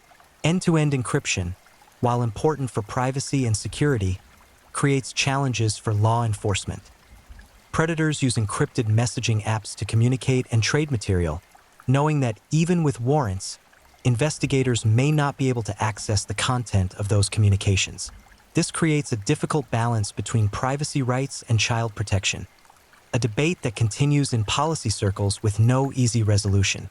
For Bounds' victims, the knowledge that images of their abuse might still circulate online creates ongoing trauma. Every time a new case makes headlines involving seized child sexual abuse material, they wonder if their images were among those recovered. Every notification about a data breach or security failure renews their anxiety. The violation becomes eternal, impossible to fully escape. Some victims have pursued civil lawsuits against Bounds, though collecting damages from a federal prisoner with no assets is effectively impossible. The lawsuits serve primarily symbolic purposes. Additional public acknowledgement of the harm caused, additional documentation of the impact on victims' lives, and perhaps some small measure of agency in a situation where they previously had none. Victims' advocacy organizations have worked with Bounds' victims to provide support and resources. These organizations understand that healing from childhood sexual abuse is a lifelong process, not a destination. They provide therapy referrals, support groups, legal advocacy, and education about trauma responses and recovery strategies. Research into childhood sexual abuse treatment has advanced significantly in recent decades. Trauma-focused cognitive behavioral therapy has proven particularly effective for child victims. This approach helps children process their traumatic experiences, develop healthy coping strategies, and gradually reduce the power those experiences hold over their emotional lives. But therapy requires time, consistency, and resources. Many families in rural communities like Garrard County struggle to access specialized trauma treatment. Therapists with expertise in childhood sexual abuse are rare outside urban areas. Insurance coverage for long-term therapy is often limited. Transportation to appointments can be challenging. The obstacles to getting help sometimes seem as overwhelming as the trauma itself. As years pass, Bounds' victims will reach adulthood, if they haven't already. They'll face decisions about whether to disclose their abuse history to romantic partners, to future spouses, to their own children. They'll navigate the complex emotions that arise when they become parents themselves. The fierce protectiveness, the hypervigilance, the fear that they won't be able to keep their children safe from predators like the one who harmed them. Some will become advocates themselves, speaking publicly about their experiences to raise awareness, to support other survivors, to push for stronger laws and better enforcement. Others will choose privacy, healing quietly and rebuilding their lives without public attention. Both paths are valid. Both require courage. The Garrard County community slowly moved forward, forever changed by the Bounds case. The initial shock faded into a kind of wary awareness. The recognition that evil can hide behind ordinary faces, that trust must be tempered with vigilance, that protecting children requires constant effort and uncomfortable conversations. Local organizations now host annual events during Child Abuse Prevention Month each April. Blue ribbons appear on trees and mailboxes. Community members attend educational sessions about recognizing warning signs of abuse, about creating safer environments for children, about supporting survivors. The events honor victims while working to prevent future harm. Dallin Bounds, meanwhile, serves his sentence in a federal facility far from Kentucky. His daily routine is regimented, isolated, and monotonous. He receives little mail and fewer visitors. His family, torn apart by his crimes and their aftermath, maintains minimal contact, if any. He is effectively erased from the community he violated. When he eventually becomes eligible for release, if he survives that long, he'll face lifetime supervised release conditions that will severely restrict his freedom. He'll be prohibited from using the internet without monitoring. He'll be barred from residing anywhere near schools, playgrounds, or daycare centers. He'll be required to register as a sex offender, with his information publicly available online. He'll find employment nearly impossible and housing extremely limited. In effect, even after release, he'll remain imprisoned by the consequences of his actions. Society has determined that people who sexually exploit children cannot be fully trusted again, cannot be allowed the freedoms others enjoy, cannot be permitted to simply serve their time and resume normal life. Whether this represents justice or simply punishment is debatable. But for Bounds' victims, for their families, and for the Garrard County community, his continued restrictions provide some measure of safety, some assurance that he won't have another opportunity to harm a child. The scars remain. The trauma echoes through generations. But the monster has been caged, his crimes exposed, his victims believed and supported. In a world where most child predators are never caught, where most victims never see justice, the Bounds case represents a rare moment when the system worked, when evidence was overwhelming, when a community chose to confront an uncomfortable truth rather than look away. It's not redemption, it's not healing, but it's something. A recognition that children deserve protection, that predators deserve punishment, and that communities must remain vigilant against the monsters who walk among us wearing masks of normalcy. The door to Bounds' cell is locked, but the doors to healing for his victims remain open. Difficult paths forward that require strength, support, and time. Their stories continue. Their lives continue. And with each day of recovery, each moment of resilience, they reclaim power that Dallin Bounds tried to steal but ultimately could not destroy. Thank you for watching and being part of this dive into the dark and fascinating stories that keep us all on edge. If you enjoyed the ride, remember to like, subscribe, and share with others who crave a good mystery. Tell us where you're watching from. I love knowing where in the world our true crime family is tuning in. Your presence means a lot. Until next time, stay safe, stay curious, and keep digging into the shadows where truth and mystery meet.